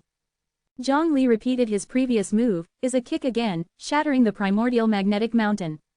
Seeing this, the heavenly monarch hastily transformed the absorbing array back into the defensive array of the nation, protecting only himself. Energies cascaded and formed a barrier in front of the heavenly monarch. The heavenly monarch was just about to take a breather when he saw that the energy barrier he had taken pride in was as frail as paper in front of Zhang Li. It broke with just a kick. Zhang Li kicked his head into pieces with one kick. The heavenly monarch's ability of rebirth from a drop of blood instead became a source of torment. Every time he opened his eyes, he saw a giant foot descending and again his head was smashed to pieces. He couldn't count how many times this process had repeated. Finally, Zhang Li pulled the heavenly monarch's soul out, smelted it, turned it into dust, and scattered it in the world. All the spiritual energy of the heavenly monarch was also returned to the ancient world. Chapter 292, the largest fragment of the Ascension ladder.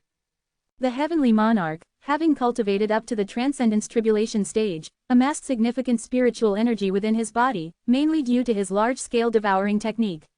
Not to mention, he had slain countless cultivators and absorbed their spiritual energy. The amount of spiritual energy stored within him could be only described as terrifying. Even though the heavenly monarch was the weakest transcendence tribulation stage cultivator Zhang Li had seen, his spiritual energy was significant enough to rival that of an experienced transcendence tribulation stage veteran like Commander Liu. At his death, his spiritual energy dispersed, filling the heavens and the earth. Zhang Li felt that this process was too slow. With a wave of his hand, the dispersed spiritual energy started moving about the ancient world like revived children, reaching their ultimate speed. Zhang Li destroyed the Immortal Dynasty's spirit-gathering array with a flick of his finger, allowing the spiritual energy to break free. The density of spiritual energy on the entire continent was visibly increasing at an alarming speed. Yu Feng and Wu Lian, being the closest to the heavenly monarch's corpse, were the first to be hit with the influx of spiritual energy. Their cultivation bottlenecks shattered, and they both simultaneously reached the peak of the nascent soul stage, separated by just a step from the divinity transformation stage. Wu Lian wanted to break through to the divinity transformation stage in one go but was stopped by Yu Feng. Yu Feng calmed her down, saying, "First, stabilize your foundation. There's no need to rush. If you recklessly attempt to break through to the divinity transformation stage, it may cause future troubles." In a barely audible whisper, Yu Feng suggested to Wu Lian, "We could cultivate together at night, gradually strengthening our foundations." Wu Lian's ears turned red as she murmured her agreement, "We don't have to wait till night." As Yu Feng's eyes lit up and he was about to respond, his words were interrupted by Zhang Li's cough. Ahem, not advancing hastily is a wise choice, Zhang Li approved Yu Feng's perspective. "Senior Zhang, what is your cultivation level?" Yu Feng looked at Zhang Li in awe. If he could have even half of Senior Yang's cultivation, he wouldn't have to face death tribulation. At the beginning, when the heavenly monarch survived the tribulation and became an immortal, Yu Feng was on pins and needles, fearing that Zhang Li would lose. Furthermore, even if he won, there should have been quite a struggle followed by a hard-won victory. Who could have predicted that Senior Zhang was incredibly and unpredictably powerful? This isn't the Mahayana realm, this is a great immortal. The realm above the transcendence tribulation stage, the Mahayana realm. Isn't it transcending the tribulation to become an immortal? Zhang Li shook his head. After the transcendence tribulation stage, it's not just about transforming into an immortal body and absorbing immortal power to become an immortal. You can also continue cultivating with spiritual energy, turning impossibilities into possibilities, pushing ahead from a high vantage point, and reaching the Mahayana realm. Although up until now, I haven't seen anyone else cultivate to this point like me. Senior Zhang, hello, stuttered Wu Lian, nervously directing a greeting towards Zhang Li. In her experience, the more powerful the cultivator, the more unpredictable they are. This senior might appear carefree and friendly towards her junior brother, but she feared he could turn against them on a whim. Zhang Li smiled at her, emanating an air of reliability similar to a senior family member. "Don't be so nervous. In fact, I've been beside you for over 6 years, observing you. But you didn't know it." Yu Feng couldn't help but retort, "Senior Zhang, you make it sound like you're a peeping Tom." Zhang Li shot him a look. If you hadn't kept turning back time and messed up the river of time, why would I have been a mere spectator?" My fault, thanks for saving my life, Senior Zhang." Yu Feng quickly admitted his mistake. What's going on? Wu Lian was confused by their conversation. What was this about turning back time and the river of time? "You explain," Zhang Li delegated to Yu Feng. In truth, Yu Feng had long wanted to explain this to Wu Lian, but he could never find the right opportunity. "I have a hidden treasure related to the immortal realm within my body. Every time I die, I am reborn 7 years in the past when I was still a mere mortal. I keep dying and resurrecting, analyzing the causes of my deaths, carefully trying to live longer each time. Unfortunately, my luck was terrible and I died many times. I died so many times that I lost count, probably tens of thousands of times." Wu Lian gently held Yu Feng in her arms, her heart aching for him. "When I had lost all hope, Senior Zhang showed up. He pointed me in the direction of life, helped me through the death tribulation, and saved me from the cycle of reincarnation. Elder sister, you too were saved by Senior Zhang." "Me?" Wu Lian was confused about how this related to her. "Yes, during my numerous deaths, I helplessly watched as you were killed by our 3rd, 4th, and 5th elder brothers time and time again. No matter how many times I tried to change the outcome, I never succeeded. All I accomplished was experiencing your countless deaths. When Senior Zhang learned about this, he guided me to incite infighting among the 3rd, 4th, and 5th brothers, revealing our master's true intentions and saving you from death." After living in the outside world for 3 years, Wu Lian had matured far beyond her previous naivety. Yu Feng truthfully explained what had happened with their 3rd and 4th elder brothers. Wu Lian was stunned. She hadn't known that she'd died hundreds, even thousands of times. She was still alive now due to Yu Feng's efforts and Zhang Li's guidance. She saw the expressions on her junior brother's face when he described her countless deaths, regretful, heartbroken, anguished. Even though she was still alive, the memories had deeply hurt her junior brother. Only time could soothe those wounds. All she could do was spend the rest of her life with him. "Thank you, Senior Zhang, for saving my life." Wu Lian sincerely bowed to Zhang Li in gratitude. "Yu Feng, I trained you to reach the nascent soul stage not purely for altruistic reasons. Only when you reach this stage can I extract the fragment of the ascent to immortality ladder from within you. Senior Zhang has done so much for me that his kindness is overwhelming. Please, feel free to take the fragment." Yu Feng understood that Zhang Li mentioned self-interest simply out of courtesy, and had actually been selfless all along. Otherwise, there was no need for him to have put so much effort into training him. Even if Zhongli merely observed, he could have cultivated to the nascent soul stage on his own, albeit poorly. The golden fragment from the ascent to immortality ladder was the largest that Zhongli had ever seen, and it still retained some energy. This meant that it could still aid Yufeng in further resurrection. Zhongli merged this fragment with those he already possessed, forming a new piece. The ladder to immortality was now starting to take shape. Zhongli held it as if he was holding a broken, golden ladder. As the immortal elder had said, the ascent to immortality ladder could shrink or expand. The current ladder was in its smallest form.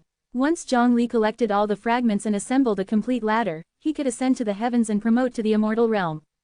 Unfortunately, it seemed there wouldn't be any welcoming committee of immortals for this newcomer to the immortal realm, which Zhongli found rather disappointing. When the immortal elder heard Zhongli's lament, he thought the kid must be seriously ill.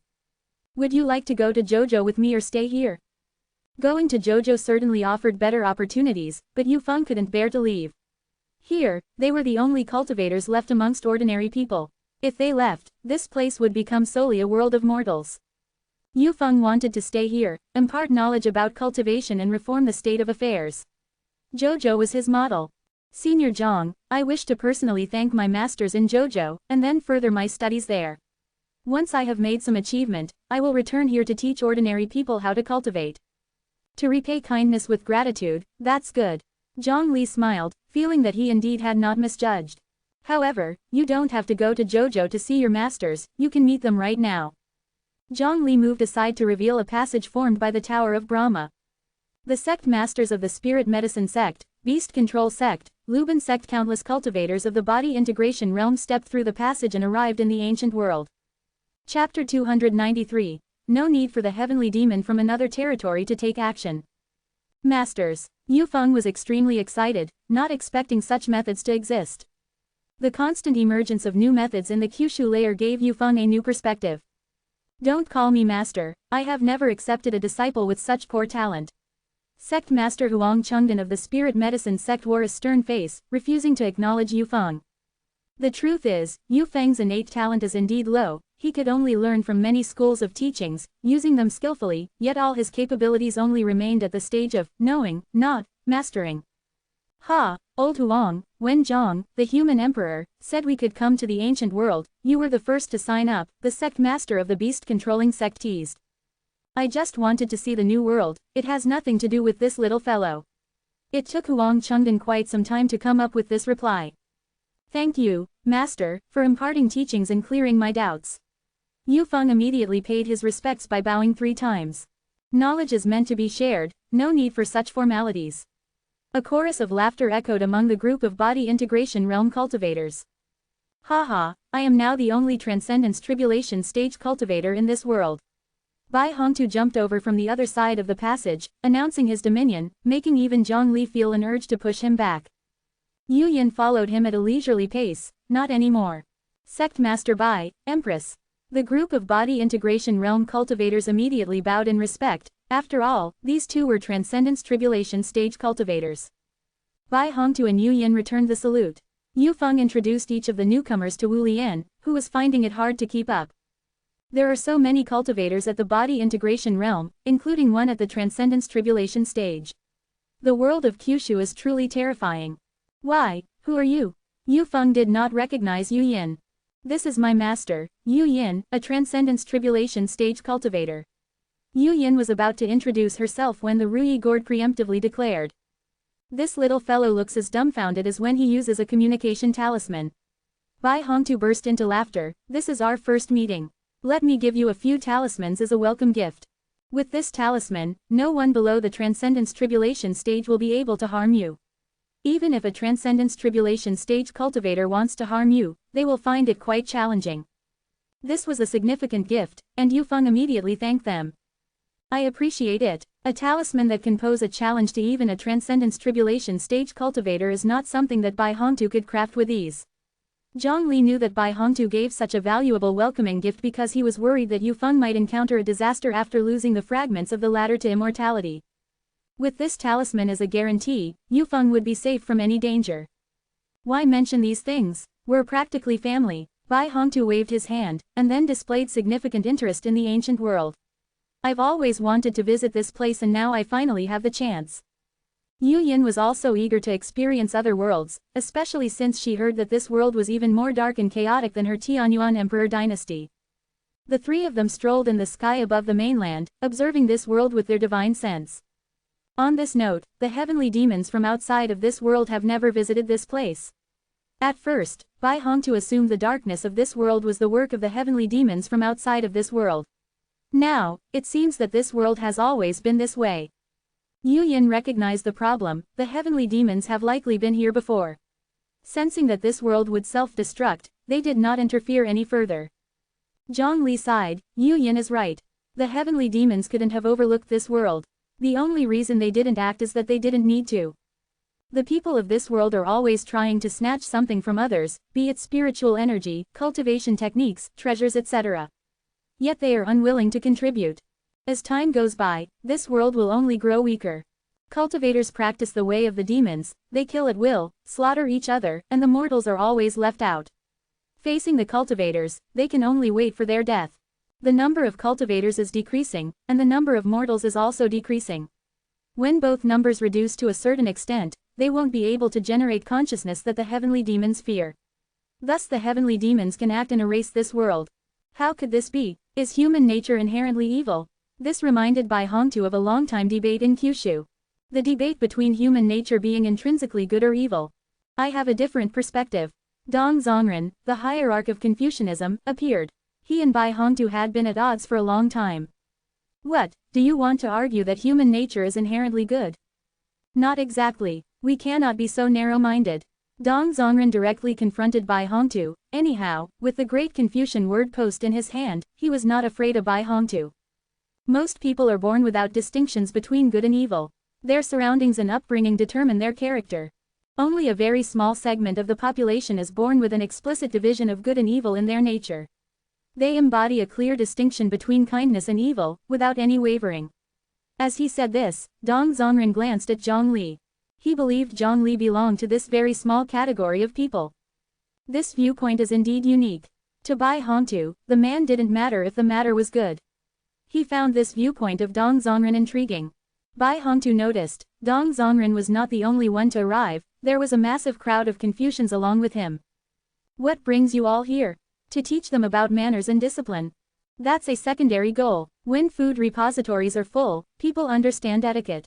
When clothed and fed properly, people differentiate between honor and disgrace. We want to ensure they are well fed first. Only when one's basic needs are met, one can consider other aspects. Dong Zongren insisted that only when the material aspects of life are fulfilled can one demand spiritual fulfillment. The ordinary people of the ancient world have faced famines for many years, and instances of cannibalism were not uncommon. How could a person born into this environment be kind-hearted? Kind-hearted people simply cannot survive in such conditions. What Dong Zongren intended to do was to create an environment conducive for good people to survive, to solve the issue of starvation. Not only to ensure they were well fed but also that they ate well. Among the disciples that Dong Zongren brought along, while not all of them were proficient in the 4 books and 5 classics, they were well versed in organic farming and cultivating grain.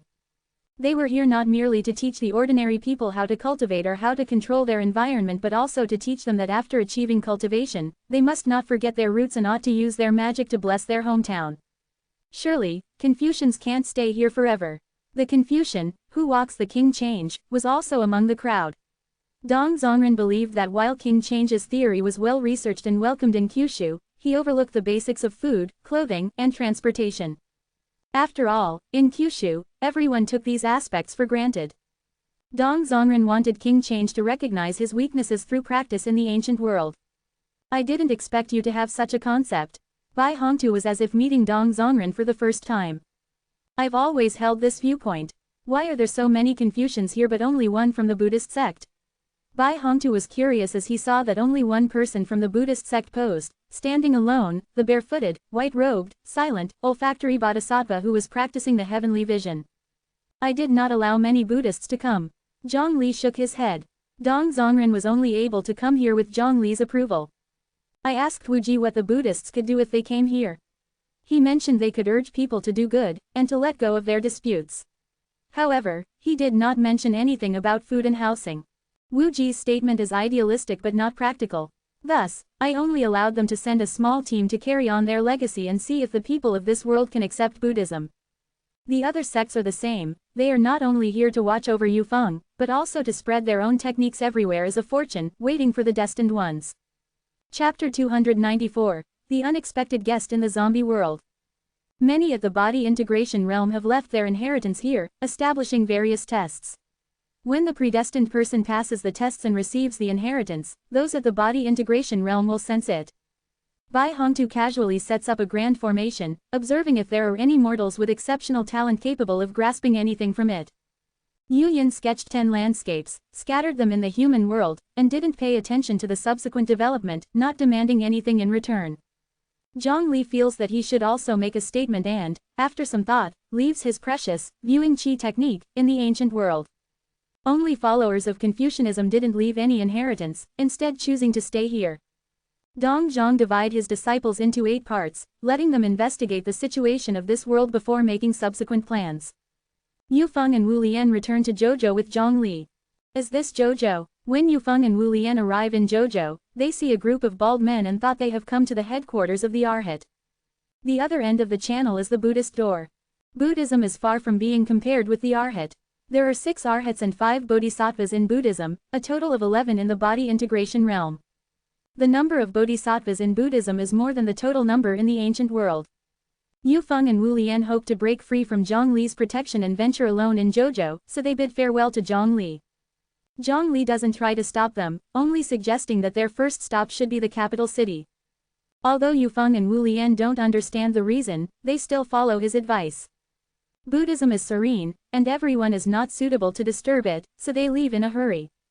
Human Emperor, Lord Buddha, enlightened Buddha Wuji, holding the Buddha's pagoda, welcomes Zhang Li. Seeing the Buddha's pagoda, and experiencing the rebirth of Yufeng, Zhang Li suddenly wanted to visit the underworld. Zhang Li issues an invitation. Do you want to meet Luo Ying and Luo Zhu? Good. The Buddha's pagoda somersaults, not hiding the joy. It also wants to see its Buddha land. The poor monk also wants to go. Wu Ji put his hands together.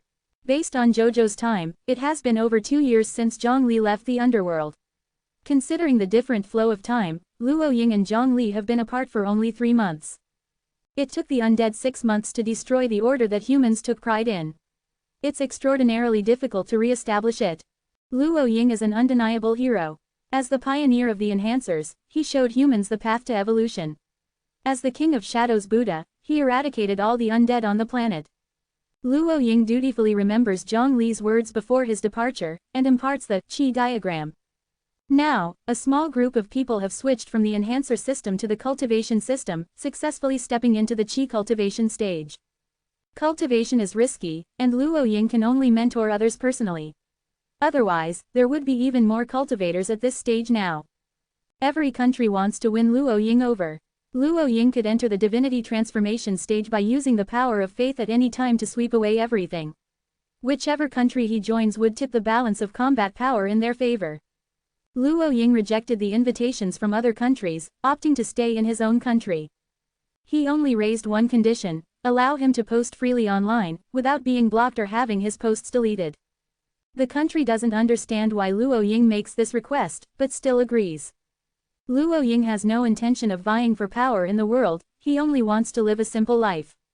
Cultivation does not mean fighting bravely against enemies or struggling for the 1 in a million opportunities. One can cultivate oneself through mature self-realization.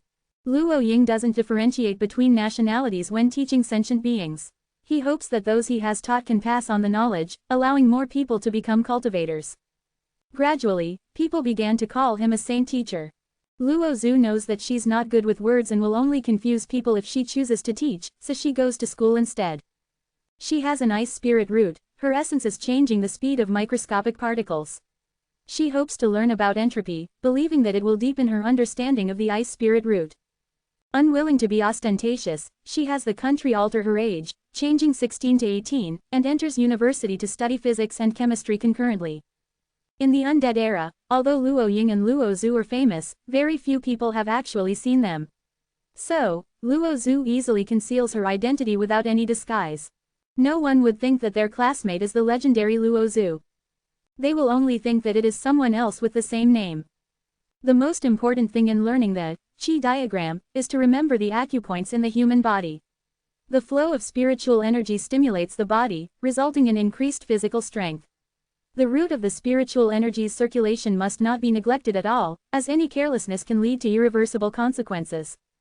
In the process of exhaling and inhaling spiritual energy, you must also cultivate your mentality. Be wary of arrogance and impetuosity, sir. As Luo Ying speaks eloquently, most of the audience, sitting down, consists of youths, with only a few middle-aged and old people. They listen to him intently, silently admiring how deserving Lord Luo is of his great reputation. Luo Ying's utterance of, "Sir," pulls everyone back to reality. They look at him in confusion, seemingly unable to comprehend that the knowledgeable Lord Luo also refers to others as, "Sir." "It seems that you have been doing pretty well," Zhang Li said with laughter, with Wu Ji and the Buddha's pagoda by his side. "Thank you for your blessings." Luo Ying respectfully salutes Zhang Li, not daring to show the slightest negligence. "No need for formalities. We just came here to see how you're doing and how this world is recovering. Looking at it now, the recovery isn't bad, and more cultivators are springing up." Zhang Li uses his divine sense to see the prosperity of this world. The basic industrial system is robust, it's just a matter of time before it reaches the level before the undead crisis. Moreover, with Luo Ying teaching the chi diagram, this planet can only continue to develop better than before. Just as Zhang Li is about to say something else, he abruptly looks up, gazing towards the school where Luo Zhu is. "Who?" Zhang Li's expression is solemn. "Someone has crossed dimensions to reach the underworld." The Buddha's pagoda is confused as it didn't feel anything. Luo Zhu has been troubled recently. She earnestly wants to study, but there are always annoying people confessing to her. Of course, she promptly declines. Can't she study properly? Have they learned the laws of increasing entropy or differentiated entropy from enthalpy? Luo Zhu's haughty demeanor undoubtedly attracts jealousy, particularly from other women. However, she doesn't care about this. What can these people do to her? At most, they could attempt to sabotage her or talk behind her back. This is boring and laughable, pathetic even. She just comes out from the library, squints her eyes to adjust to the sunlight, and is surprised to find two figures slowly emerging from a distortion above her. Mr. Zhang. Initially, Luo Zhu thought it was Zhang Li who had come across dimensions, but when she saw the appearance of these two figures, she felt a creepy sensation. Immediately preparing herself for battle. She could affirm that she did not know these two figures. It was the instinct of her soul that caused her to feel fear. Not only Luo Zhu, but also 99% of the people in the school feel this fear. They kneel on the ground, trembling. The two figures are black and white, both wearing official hats, holding leg irons and handcuffs. The black figure's hat is inscribed with the words, "The world is at peace," and the white figure's hat is inscribed with, "Wealthy at first sight." The black figure frowns and says, "What's going on with this world?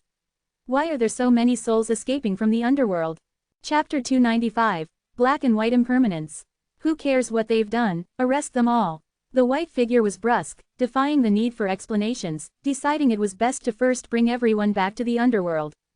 He was irked. He found out that most inhabitants on this planet were fugitives. Tens of billions of them.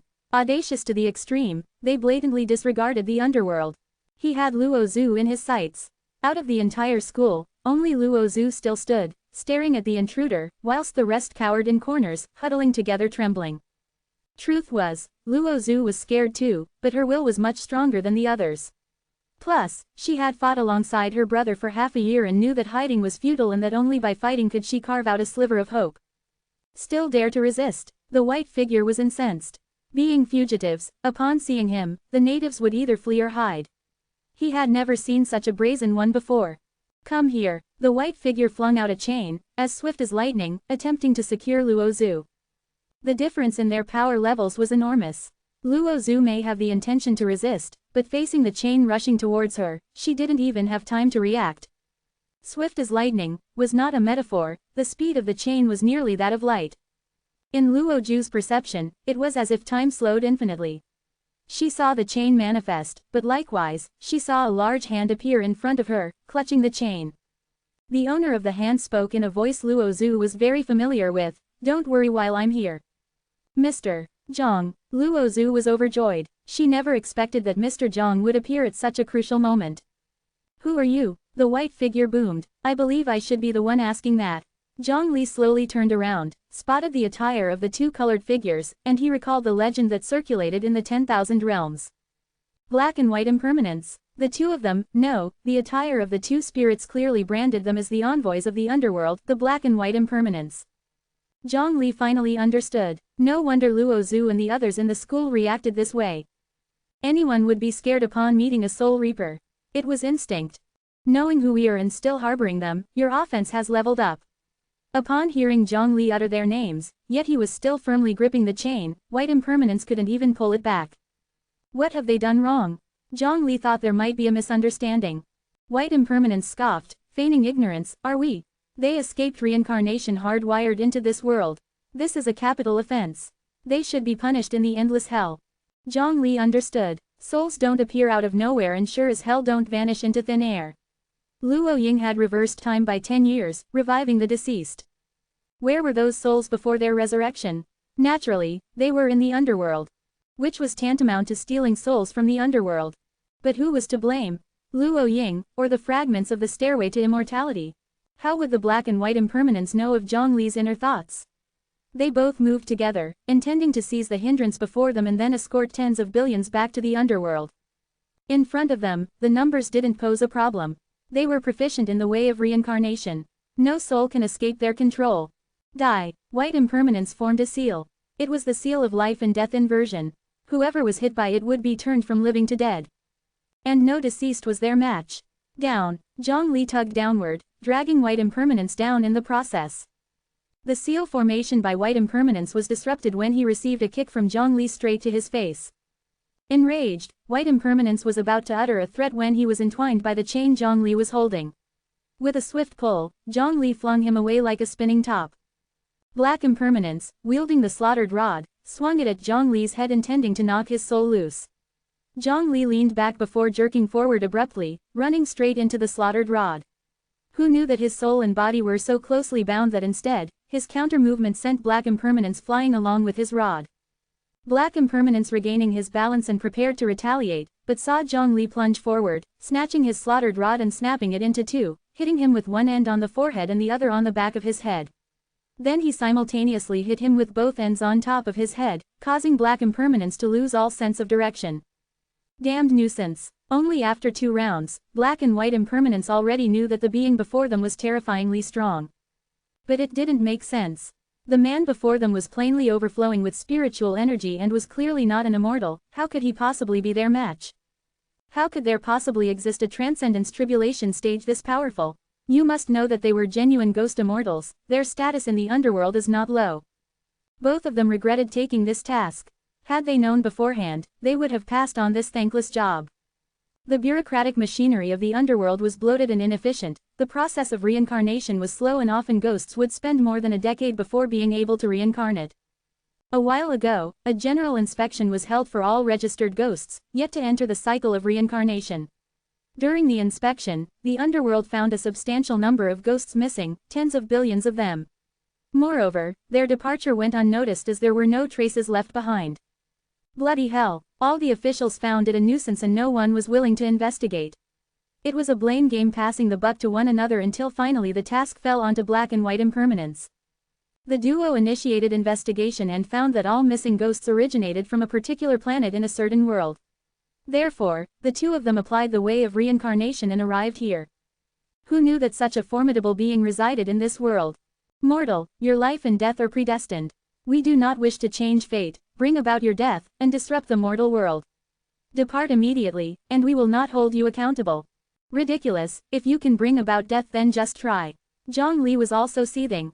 These two attacked him on sight without having considered getting to understand the situation first. Now that they found they could not defeat him, they want to persuade me to leave. They thought I was in a good mood. You did not heed our kind words, and we warned, bear no grudge against our mercilessness. Black and white impermanence drew the pen of the judge and the book of life and death from the underworld. The book of life and death is used to judge our lifespan, tallying a lifetime's merits. The pen of the judge can modify the book of life and death. They intended to cross out Zhang Li's lifespan on the book of life and death, directly passing his death sentence. The pen of the judge and the book of life and death were treasures of the underworld, the ones they held were but replicas. Black impermanence aimed the Book of Life and Death at Zhang Li, and the book shone so bright that they couldn't keep their eyes open. How is it possible for someone to have such abounding accumulated merits? Black impermanence exclaimed in astonishment. In his thousands of years in death, he had never seen such a phenomenon. This man called Zhang Li, had he saved the world? More than once at that. They were absolutely not in a position to alter the lifespan of a person with such stature. If they wanted to change Zhang Li's lifespan, they would die from the backlash, their souls scattering. Also, something isn't right about his lifespan too. Why does he have so much? This is not what a being at the transcendence tribulation stage is supposed to have. What stage is he really at? Black impermanence was scared by Zhang Li's lifespan. Not even a heavenly immortal lived as long as him. Zhang Li became intrigued, flew upwards, and seized the Book of Life and Death. But once the Book of Life and Death was in Zhang Li's hands, it turned into the wordless heavenly scripture, completely blank. What's going on? Those who are not proficient in the way of reincarnation are incapable of reading the contents of the book. White impermanence explained. This man had an immense amount of accumulated merits, he must be a kind soul. There was no need for a fight to the death. Just as the two were about to say something, they received a message from the underworld. What? Something like this happened. Brother, we are urgently needed in the underworld. We must rush back immediately, goodbye, till our fates align again. They both made a fist, and hastily took their leave. Hey, you didn't take the Book of Life and Death back. Zhang Li intended to return the book to them, but they had already vanished after activating the way of the reincarnation. Chapter 296. Specially made remote communication talisman. Zhang Li's altercation with the black and white impermanence was brief. When the battle ended, the two ghosts hastily returned to the underworld while the Brahma Tower arrived. This was its first time seeing dwellers of the underworld utilizing the way of reincarnation. So, can you deduce how they departed? Zhang Li held some expectations towards the Brahma Tower. Unfortunately, the Brahma Tower was destined to disappoint him. I couldn't tell. The way of reincarnation and the theory of space are totally distinct, without any overlap. They utilize the way of reincarnation to depart, I can't learn it. The Brahma Tower's answer did not surprise Zhang Li. When the black and white impermanence arrived at the zombie world previously, the Brahma Tower did not sense it at all, and it was him that discovered the situation first. What are you holding in your hand? The cover of the Book of Life and Death was marked with the characters imitation in Celestial Realm text, which emphasized it was a duplicate. The Celestial Realm, the Underworld, and JoJo all used the same writing. It's the Book of Life and Death, a fake. Zhang Li flipped through the book, it was completely blank. White impermanence said that only those who have learned the way of reincarnation can use it. Zhang Li didn't think it held much use, as nobody in JoJo understood the way of reincarnation. Brahma Tower was visibly disappointed. I thought I could use it to estimate how long our spiritual treasures could live. Zhang Li found Brahma Tower's train of thought intriguing. You're all right, right? Zhang Li landed, ignoring the astonished expressions of those around him, and asked Luo Zhu with concern. After the departure of the black and white impermanence, the crowd was still shaken, trembling without the strength to stand up. They thought they were going to die. They witnessed Zhang Li battling fiercely with the black and white impermanence, or more accurately, getting utterly crushed, which conveyed the terrifying power of this man. How did Luo Zhu come to know him? Although there was no evidence, their intuition told them that the black and white figures in this heavyweight far surpassed the previously seen fourth-order whale zombies. It was beyond their comprehension. People always assumed Luo Zhu to be all show and no substance, equipped with only her good looks and pretense. Now it seemed, she wasn't pretend, but rather saw them as childish. Luo Zhu indeed found them childish and lacked a sense of urgency. After the zombie crisis, there was no guarantee that other dangers wouldn't surface, today being a perfect example. Zhang Li had lived with Luo Zhu and her brother for 6 months, during which he recounted many extraordinary events, some of which were perilous. Luo Zhu's horizons have long since surpassed an ordinary person's. She intended to challenge her brother for the position of human emperor. Mr. Yang's intervention was timely, I'm okay. Luo Zhu quickly calmed down. Zhang Li nodded, the black and white impermanence shouldn't have been able to harm you. During the fight, Zhang Li noticed that the black and white impermanence could pass through objects in this world, which indicated that they could not influence this world. The way of reincarnation, likewise, could not directly impact a world that is reversing time. Little Zhu, are you all right? Luo Ying was swiftly transformed into the Shadow King Buddha and hurried over, while Wu Ji was the last one to arrive. Is that Mr. Luo? People exclaimed. Luo Ying's image had appeared in newspapers, TV, and online. Everyone knows his appearance. Could it be that Luo Zhu is none other than the Luo Zhu who can compete with Mr. Luo's biological sister? The crowd gasped in surprise, becoming stunned by Luo Zhu's emerging identity. What they didn't know was that Luo Ying was currently at the middle foundation establishment stage, while Luo Zhu had already reached the late foundation establishment stage. If the two ever battled, the odds of Luo Ying losing were high. Let's talk about it back home. Zhang Li noticed through his divine sense that official forces had surrounded the school. They seemed unwilling to let news of the day's events leak out. The officials naturally wouldn't dare to stop Luo Ying and the others. The four returned to Luo Ying's house. Mr. Luo, a person at the gate respectfully greeted. With Mr. Zhang here, there's no need to address me as such. Luo Ying turned to explain, he's a liaison officer sent by the government. Come in together. The arrival of the black and white impermanence was not merely Luo Zhu's concern, but something faced by all inhabitants of the planet. The liaison officer recognized Zhang Li as the rumored ancestor of the Luo family. Yes, it was him, and he brought the tower with him. Also, call Chengkun Immortal and Bai Hongtu over. Zhang Li instructed the Brahma Tower to summon the two so they could discuss the matter together. Zhang Li shared his conjecture regarding the black and white impermanence, and Chengkun Immortal nodded his approval of Zhang Li's interpretation. Chengkun Immortal found Zhang Li's luck to be absurd. Despite spending tens of thousands of years in the celestial realm, he had never encountered anyone from the underworld. Yet, Zhang Li managed to encounter them during his casual stroll. The liaison officer was left gaping. He never considered the fact that they were originally dead, and it was Luo Ying who used his incomprehensible divine skill to remodel time and save them. This was no less miraculous than the work of immortals. Luo Ying was surprised to discover the repercussions of his time reversal, but this was out of his control. It's a pity that the black and white impermanence rushed off too swiftly, not even taking the book with them.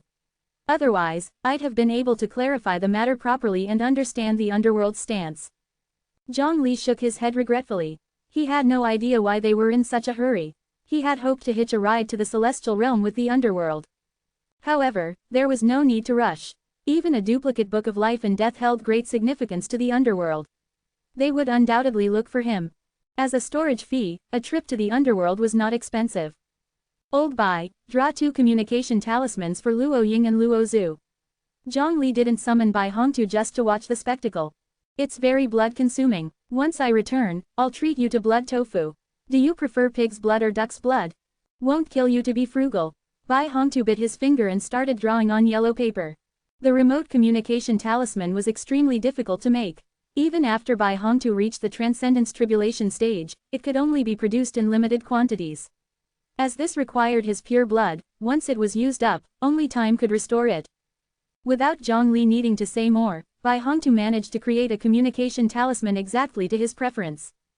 Considering that both of you can't touch objects from other worlds, this is a custom-built communication talisman. It can be activated with voice commands without the need to input spiritual energy. I have stored a sufficient amount of it, which won't run out within 100 years. Bai Hongtu explained to the siblings on how to use the custom-built talisman. Luo Ying attempted to touch it, and as expected, his hand passed through the talisman, not feeling anything. If the black and white impermanence return, convey to them that I'm backing you. According to the Book of Life and Death, I possess a vast amount of merit, they should give me face. Then use the communication talisman to contact me.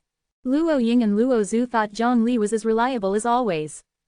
As for you, or more like the governments of this world, whether you want to disclose this matter, or keep it as a secret, it's up to your discretion. Suit yourself, I will not interfere.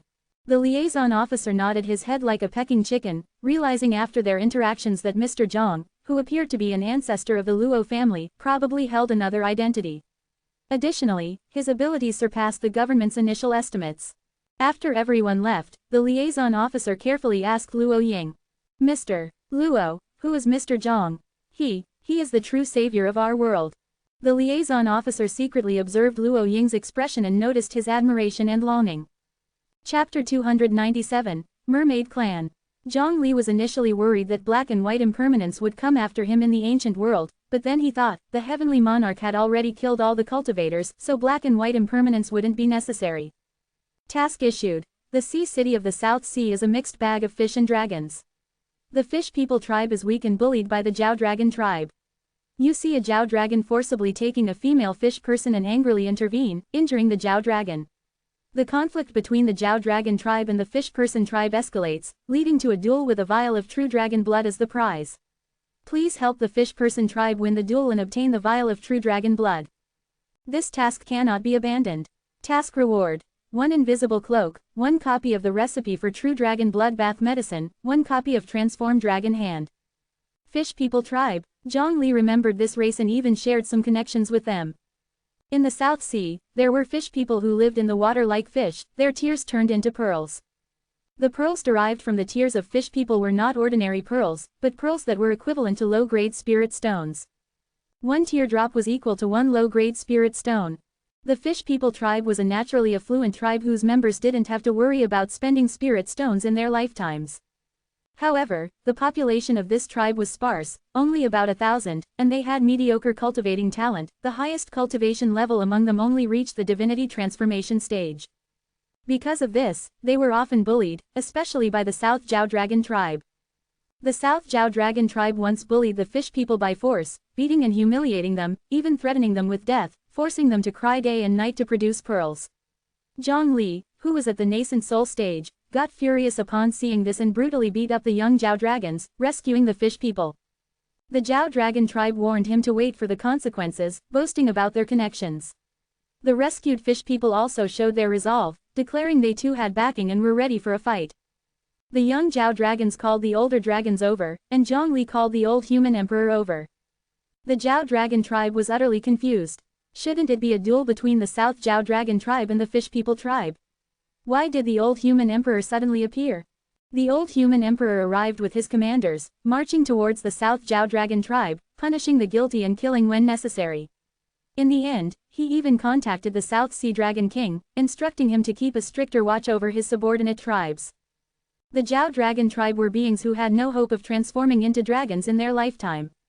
Their only chance of success was to attach themselves to the dragon tribe, obtain the baptism of true dragon blood, and seize a slim chance to transform into dragons. Only a few Jiao dragons in history managed to succeed. The Jiao dragon tribe was divided into 4 different tribes in the east, west, south, and north. The South Jiao dragon tribe was affiliated with the lineage of the South Sea Dragon King. The South Sea Dragon King quickly made a promise that he would prevent the South Jiao dragon tribe from bullying the fish people tribe in the future. As Zhang Li recalled the past, he arrived at the sea city in the South Sea. Upon entering the city, he found it bustling with activity. There were pearls, jade ware, spiritual treasures, and all kinds of wonderful goods everywhere. The shouts of sellers, haggling voices, arguing voices, the sound of waves, all sorts of noises intermingled with each other, intensifying the worldly atmosphere. What a pity there are no candied haws. Zhang Li regretted, so he could only buy a bowl of honey-braised squid tentacles. Just trying something new. It's really terrible. Is this a local specialty? The taste is a bit like. Zhang Li caught an old fisherman and was too polite to directly declare it dreadful. The old fisherman glanced at Zhang Li. This is a rip-off for the tourists, we locals don't eat it. Crap. Zhang Li found himself missing the ancient world. Back there, he helped Yu Feng plot against enemies, using strategy to overcome strength, and using surprise to overcome normal tactics. He was invincible and omniscient. But the moment he returned to the 9 provinces, he was being ripped off.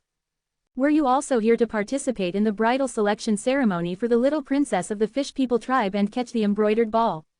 The fisherman seemed to pity Zhang Li and decided to chat with him. Zhang Li felt insulted. Little princess of the fish people tribe. Yeah, haven't you heard? Many people came to participate in the bridal selection ceremony for the fish people tribe's little princess. Lots of outsiders have come, and even the prices have temporarily risen. However, we locals still have the original prices. Zhang Li thought that maybe the sea city of the South Sea was built on scamming tourists. To be honest, the fish people tribe have been really lucky. Being protected by the old human emperor and human emperor Zhang, who would dare to mess with them now? Nowadays, everyone wants to marry into the fish people tribe. Indeed, because Zhang Li asked the old human emperor to help, both of the human emperors had some connections with the fish people tribe. Now that Zhang Li was in a powerful position, the South Sea Dragon King would inevitably command the South Jiao Dragon tribe even more strictly, in case Zhang Li came for an inspection. The bald fisherman chuckled. I don't mean to hide it, but when I was young and as handsome as you, I also tried to marry into the fish people tribe. Unfortunately, I wasn't chosen. Hearing the fisherman's, also, Zhang Li felt compelled to explain, I am really not here to marry into the fish people tribe. Hey, young man, don't be so shy. What's wrong with relying on women? Being able to depend on them is also a skill, isn't it? The fisherman said proudly. The fish people tribe was wealthy their whole lives and never ran out of spirit stones. Many cultivators didn't want to work hard and relied on their looks to live off the fish people tribe by marrying in. Not to mention that now it was the little princess of the fish people tribe's bridal selection ceremony, the cultivators were breaking their heads to participate. Moreover, the fish people tribe only had females, and the offspring born would undoubtedly be fish people, so there was no worry about bloodline contamination. Thinking about how the once bullied fish people tribe had now become so popular, Zhang Li, despite being ripped off, felt a little better. Give me 2 crabs, a tail of red sturgeon, and 2 pounds of barnacles. Zhang Li bought some seafood from the fisherman and planned to have them cooked at a stall. There was a special place in the city that provided seafood cooking services, offering steaming, stir-frying, etc. You didn't rip me off this time, did you? Zhang Li asked cautiously. The fisherman looked displeased, seemingly dissatisfied with Zhang Li's suspicion. Don't lump me in with those unscrupulous guys. You've already been ripped off once, how could I rip you off again? If I'm going to rip someone off, it should be someone else. Rest assured, I didn't overcharge you this time. So, you still want to scam people, don't you? Zhang Li felt it was necessary for someone to manage the sea city of the South Sea. The prices here were as unreliable as the changing tides. Unfortunately, the imperial palace couldn't control such minor details. Following the direction of the temporarily conscientious old man, Zhang Li came across a local-only cooking stall. Stir-fry the crabs, steam the red sturgeon and barnacles. All right, the waiter slung a towel over his shoulder and took Zhang Li's seafood to the kitchen. Zhang Li didn't expect to encounter familiar faces here, and 3 at that. Young man, it's a rare opportunity. You two are mutually attracted. If you don't seize the chance and make a move quickly, are you going to wait for the little princess to throw the embroidered ball to someone else? But I am a sword cultivator, my master said that I am in a period of cultivation promotion, I shouldn't worry about love, and I dare not confess to her, to establish the relationship. So what if you're a sword cultivator? You're the sword, and the little princess of the fish people tribe is the sheath. You two are naturally a pair. The 2 cultivators urged the sword cultivator to confess his feelings. The sword cultivator thought what he was hearing was just too adult-themed, which could only be expected from people who sold dirty books. Zhang Li touched his forehead. Commander Ma Zhou, please mind your manners. Don't talk like that in public. Hall Master, Human Emperor. The 3 people were indeed Commander Ma Zhou, and 7 kills Taoist Li Fugi. Zhang Li didn't know how these 3 got together. Chapter 298. Well-liked Keisha Daozi, additional chapter for book friends by Show Off Saint. How did you all end up together? Zhang Li asked curiously. The 3 fell silent, each looking at one another, but nobody spoke. 7 kills Taoist wouldn't admit that he came to buy books suitable for teenagers. Commander Ma Zhou wouldn't say they came to Sea City to sell books suitable for teenagers. The 3 communicated with their eyes. Weren't you guys selling erotic books? Weren't you buying erotic books? The Imperial Palace's commander selling books, and the Heart Sword's disciple buying them, it wouldn't look good if the news got out. Let's not tell anyone. Okay. The 3 quickly came to a consensus, without uttering a word, communicating only through eye contact. Maybe this is what they call understanding. Recently, 7 kills Taoist was upset and wanted to buy some books to enlighten himself. Who expected that the book-selling couple, seeing his mood, coaxed him into revealing everything under pretense. The couple, kind-hearted as they were, kept persuading him to establish a relationship with the Shark Tribe's little princess. Unexpectedly, the couple had other identities. Hearing that dragons were lascivious by nature, Commander Ma Zhou and his wife wanted to look for something in the South Sea that could increase the chance of pregnancy, and decided to sell a few books while they were at it.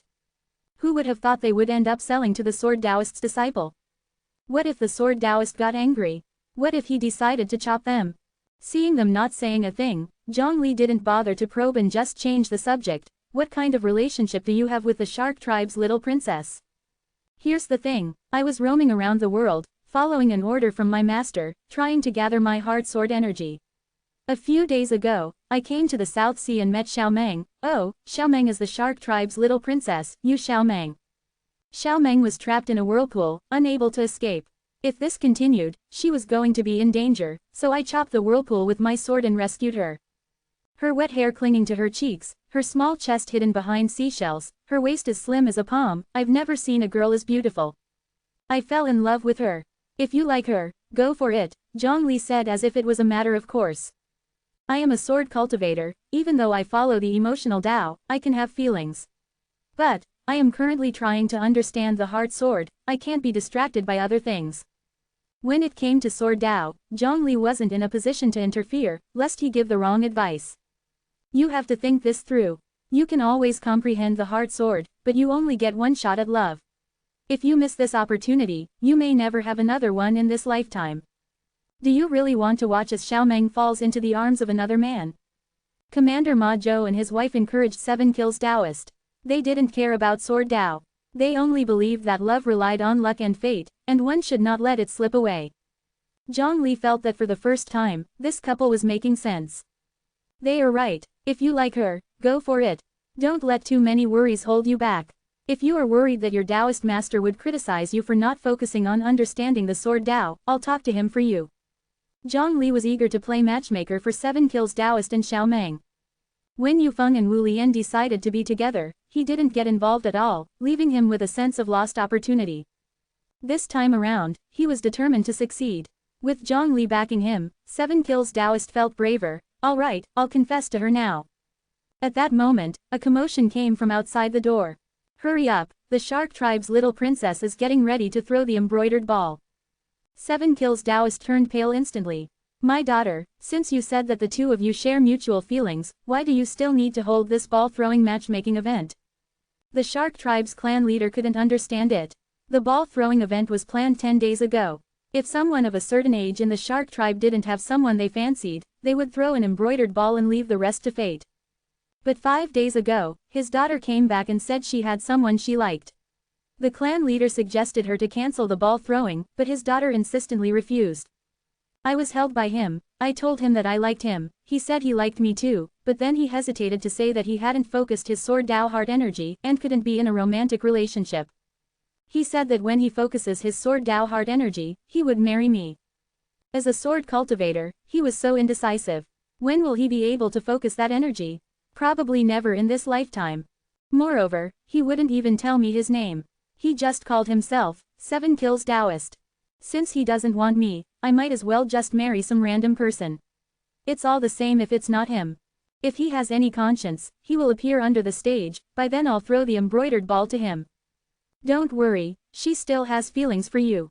Zhongli used his divine sense to overhear the conversation between the Shark Tribe clan leader and his daughter and told 7 Kills Taoist word for word. I'll go straight down to the stage now. 7 Kills Taoist's spirits were raised knowing that Xiaomeng still cared for him. Commander Ma Zhou and his wife hesitated for a while before finally advising, Leader, stop trying to imitate a woman's voice, you're really bad at it, it makes us want to hit you.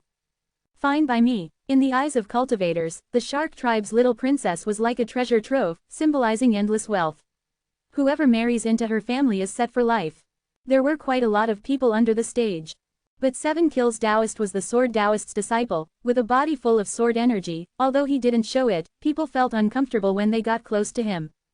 People instinctively distanced themselves from 7 Kills Taoist, leaving an empty space around him. Zhongli and the others had no intentions of joining the crowd under the stage and decided to observe from a distance. Where are you guys going later? Zhongli asked casually. To see if we can find a dragon root.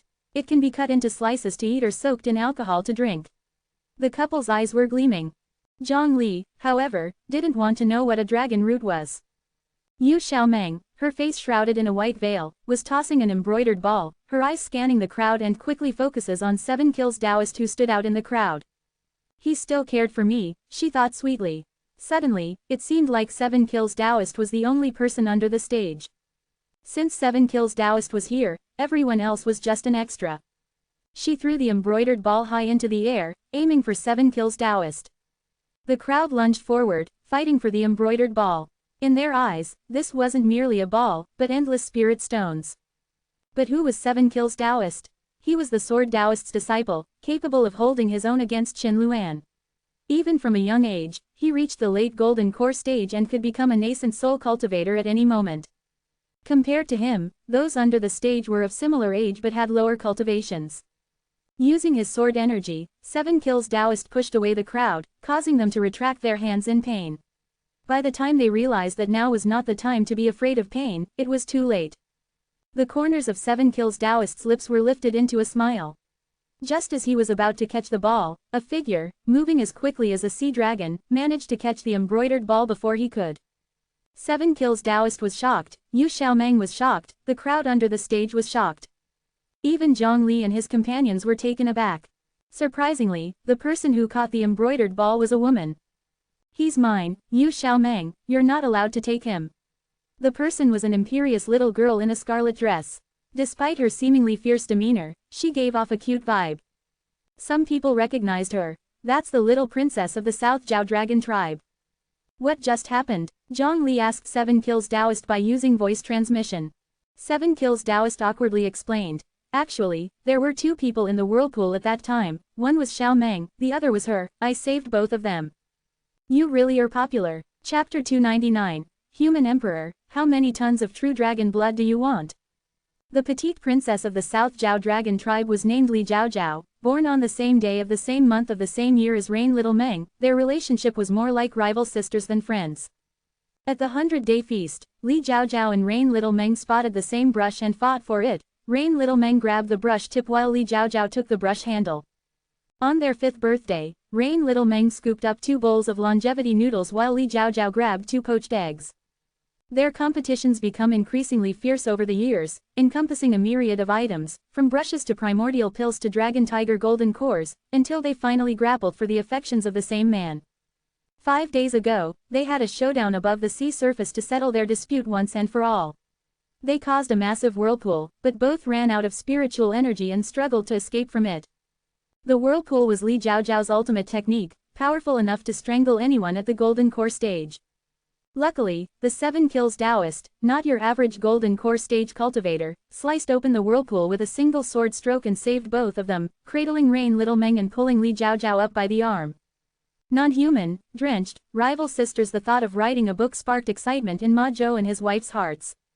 They were truly inspired. Your attitude towards these 2 girls is distinctly different, said Zhang Li with a strange expression on his face as he watched 7 Kills Taoist.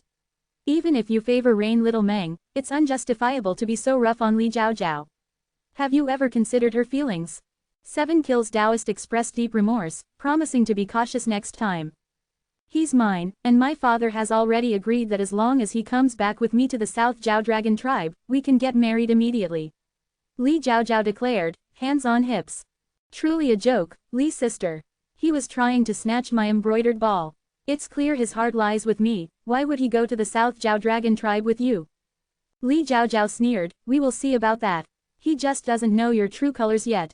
When he finds out that you're actually a crafty and deceitful woman who uses tears to attract male protection, he surely won't like you. Rain Little Meng gently responded, I think a woman disguising herself as a man to snatch the embroidered ball has no grounds to call me cunning. Do you intend to marry into my mermaid tribe, Sister Li? Li Zhaozhao blushed with embarrassment. All you can do is take advantage of your rhetorical skills. Let's compete fairly and see who can win his heart. Compete in what? Battle. Rain Little Meng reminded, we've fought to a draw before. Academic prowess. We both rank first. Body shape. Rain Little Meng gave her plump chest a prod, unable to see her own feet when she looked down. Li Zhaozhao glanced at her flat physique, gritted her teeth and admitted, it's a tie.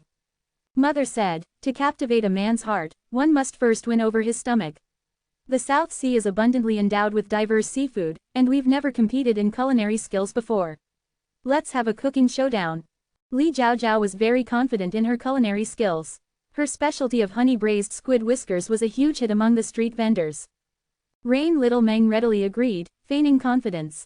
Despite her never having handled cooking utensils or even set foot in a kitchen, she couldn't let Li Zhaozhao win the psychological battle. How do we determine the winner? Li Zhaozhao pointed to 7 Kills Taoist. Of course, we'll go by his taste. Whichever he finds delicious wins. 7 Kills Taoist was thoroughly confused, having been briefed without a chance to ask. Since both girls were able to compete in cooking, then both dishes must be good. 7 Kills Taoist was excited about being able to taste the unique flavors of the South Sea. How about raising the stakes? Zhang Li suggested. And who might you be? Zhang Li turned back to his original form with a good-natured chuckle. You might have heard of me. My name is Zhang Li. The human emperor. The crowd became excited, couldn't believe that they were fortunate enough to see the human emperor himself. I'm not blinking anymore. Li Jiaojiao and Rain Little Meng were shocked and somewhat flustered. They hadn't expected the emperor to take notice of this competition. Since the emperor mentioned raising the stakes, the mermaid tribe naturally agrees. A beautiful woman resembling Rain Little Meng stepped forward from the group that had split the South Sea and generously bowed to Zhang Li.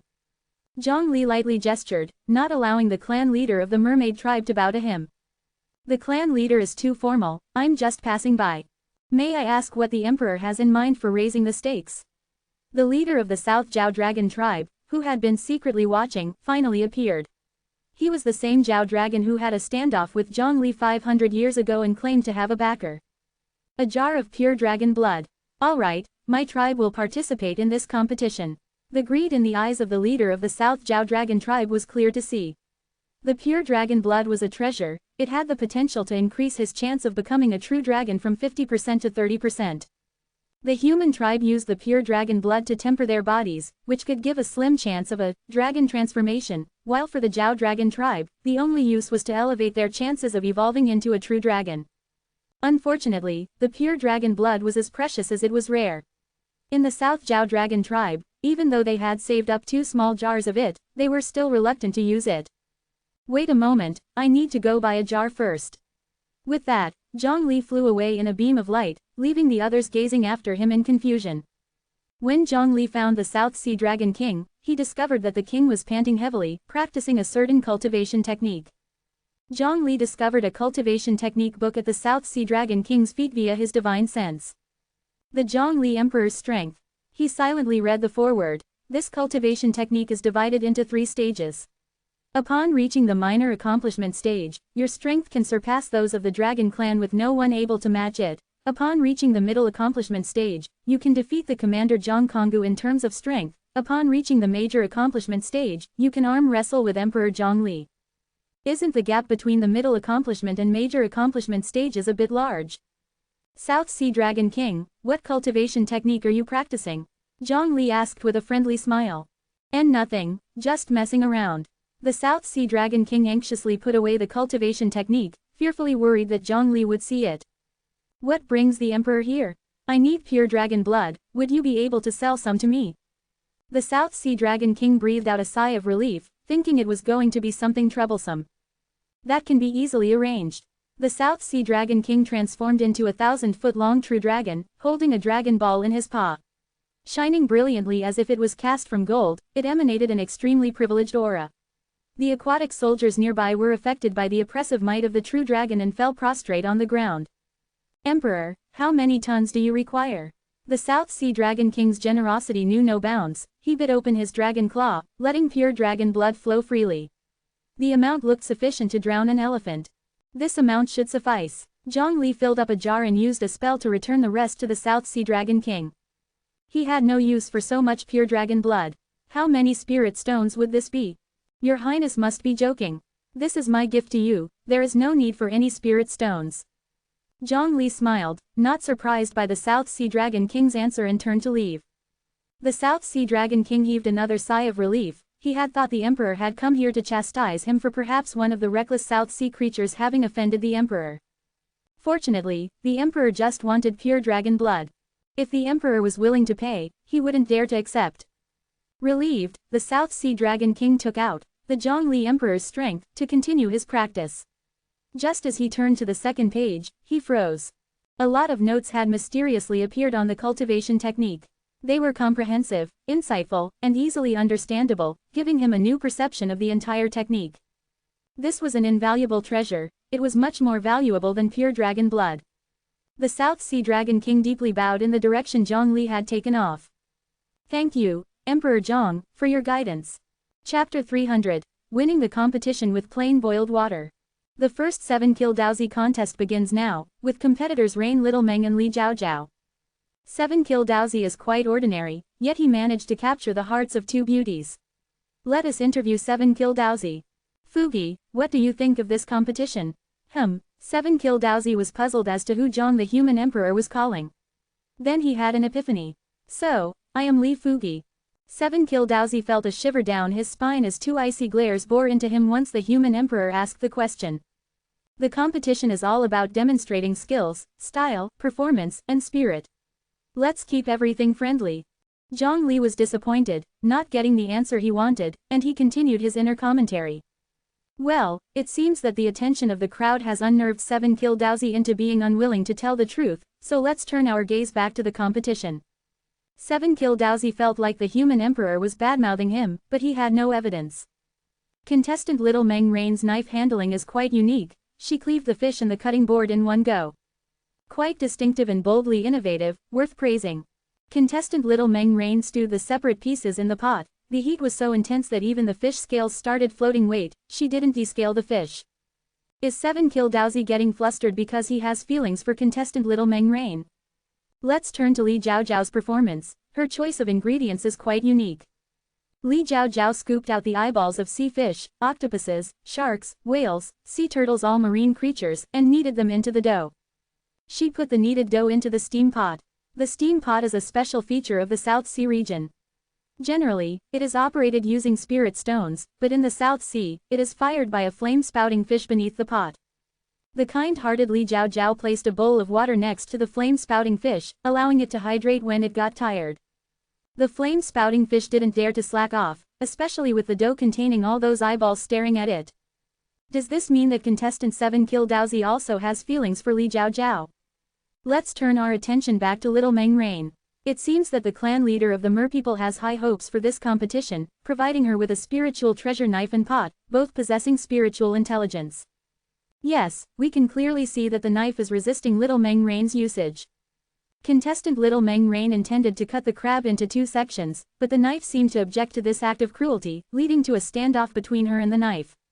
With her superior skills, contestant Little Meng Rain subdued the knife and the contest continues. Contestant Little Meng Rain aimed to make a pot of crab soup. Judging by the reaction of the pot, the taste might not be that great. Contestant Li Jiaojiao paid attention to pairing. She also stewed a soup, using a turtle, and seasoned it with an appropriate amount of sugar, salt, soy sauce, aphrodisiac, sesame oil.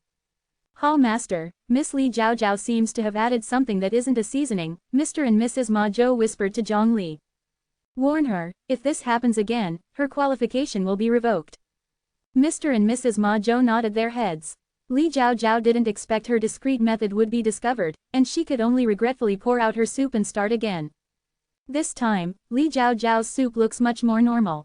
She bled an octopus to death, vigorously beat it to prevent resurrection, tied it up to avoid escape, and then stewed it.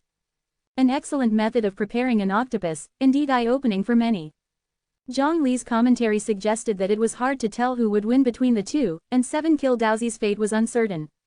Perhaps this is the karmic payback for 7 Kill Daozi's indecision in love.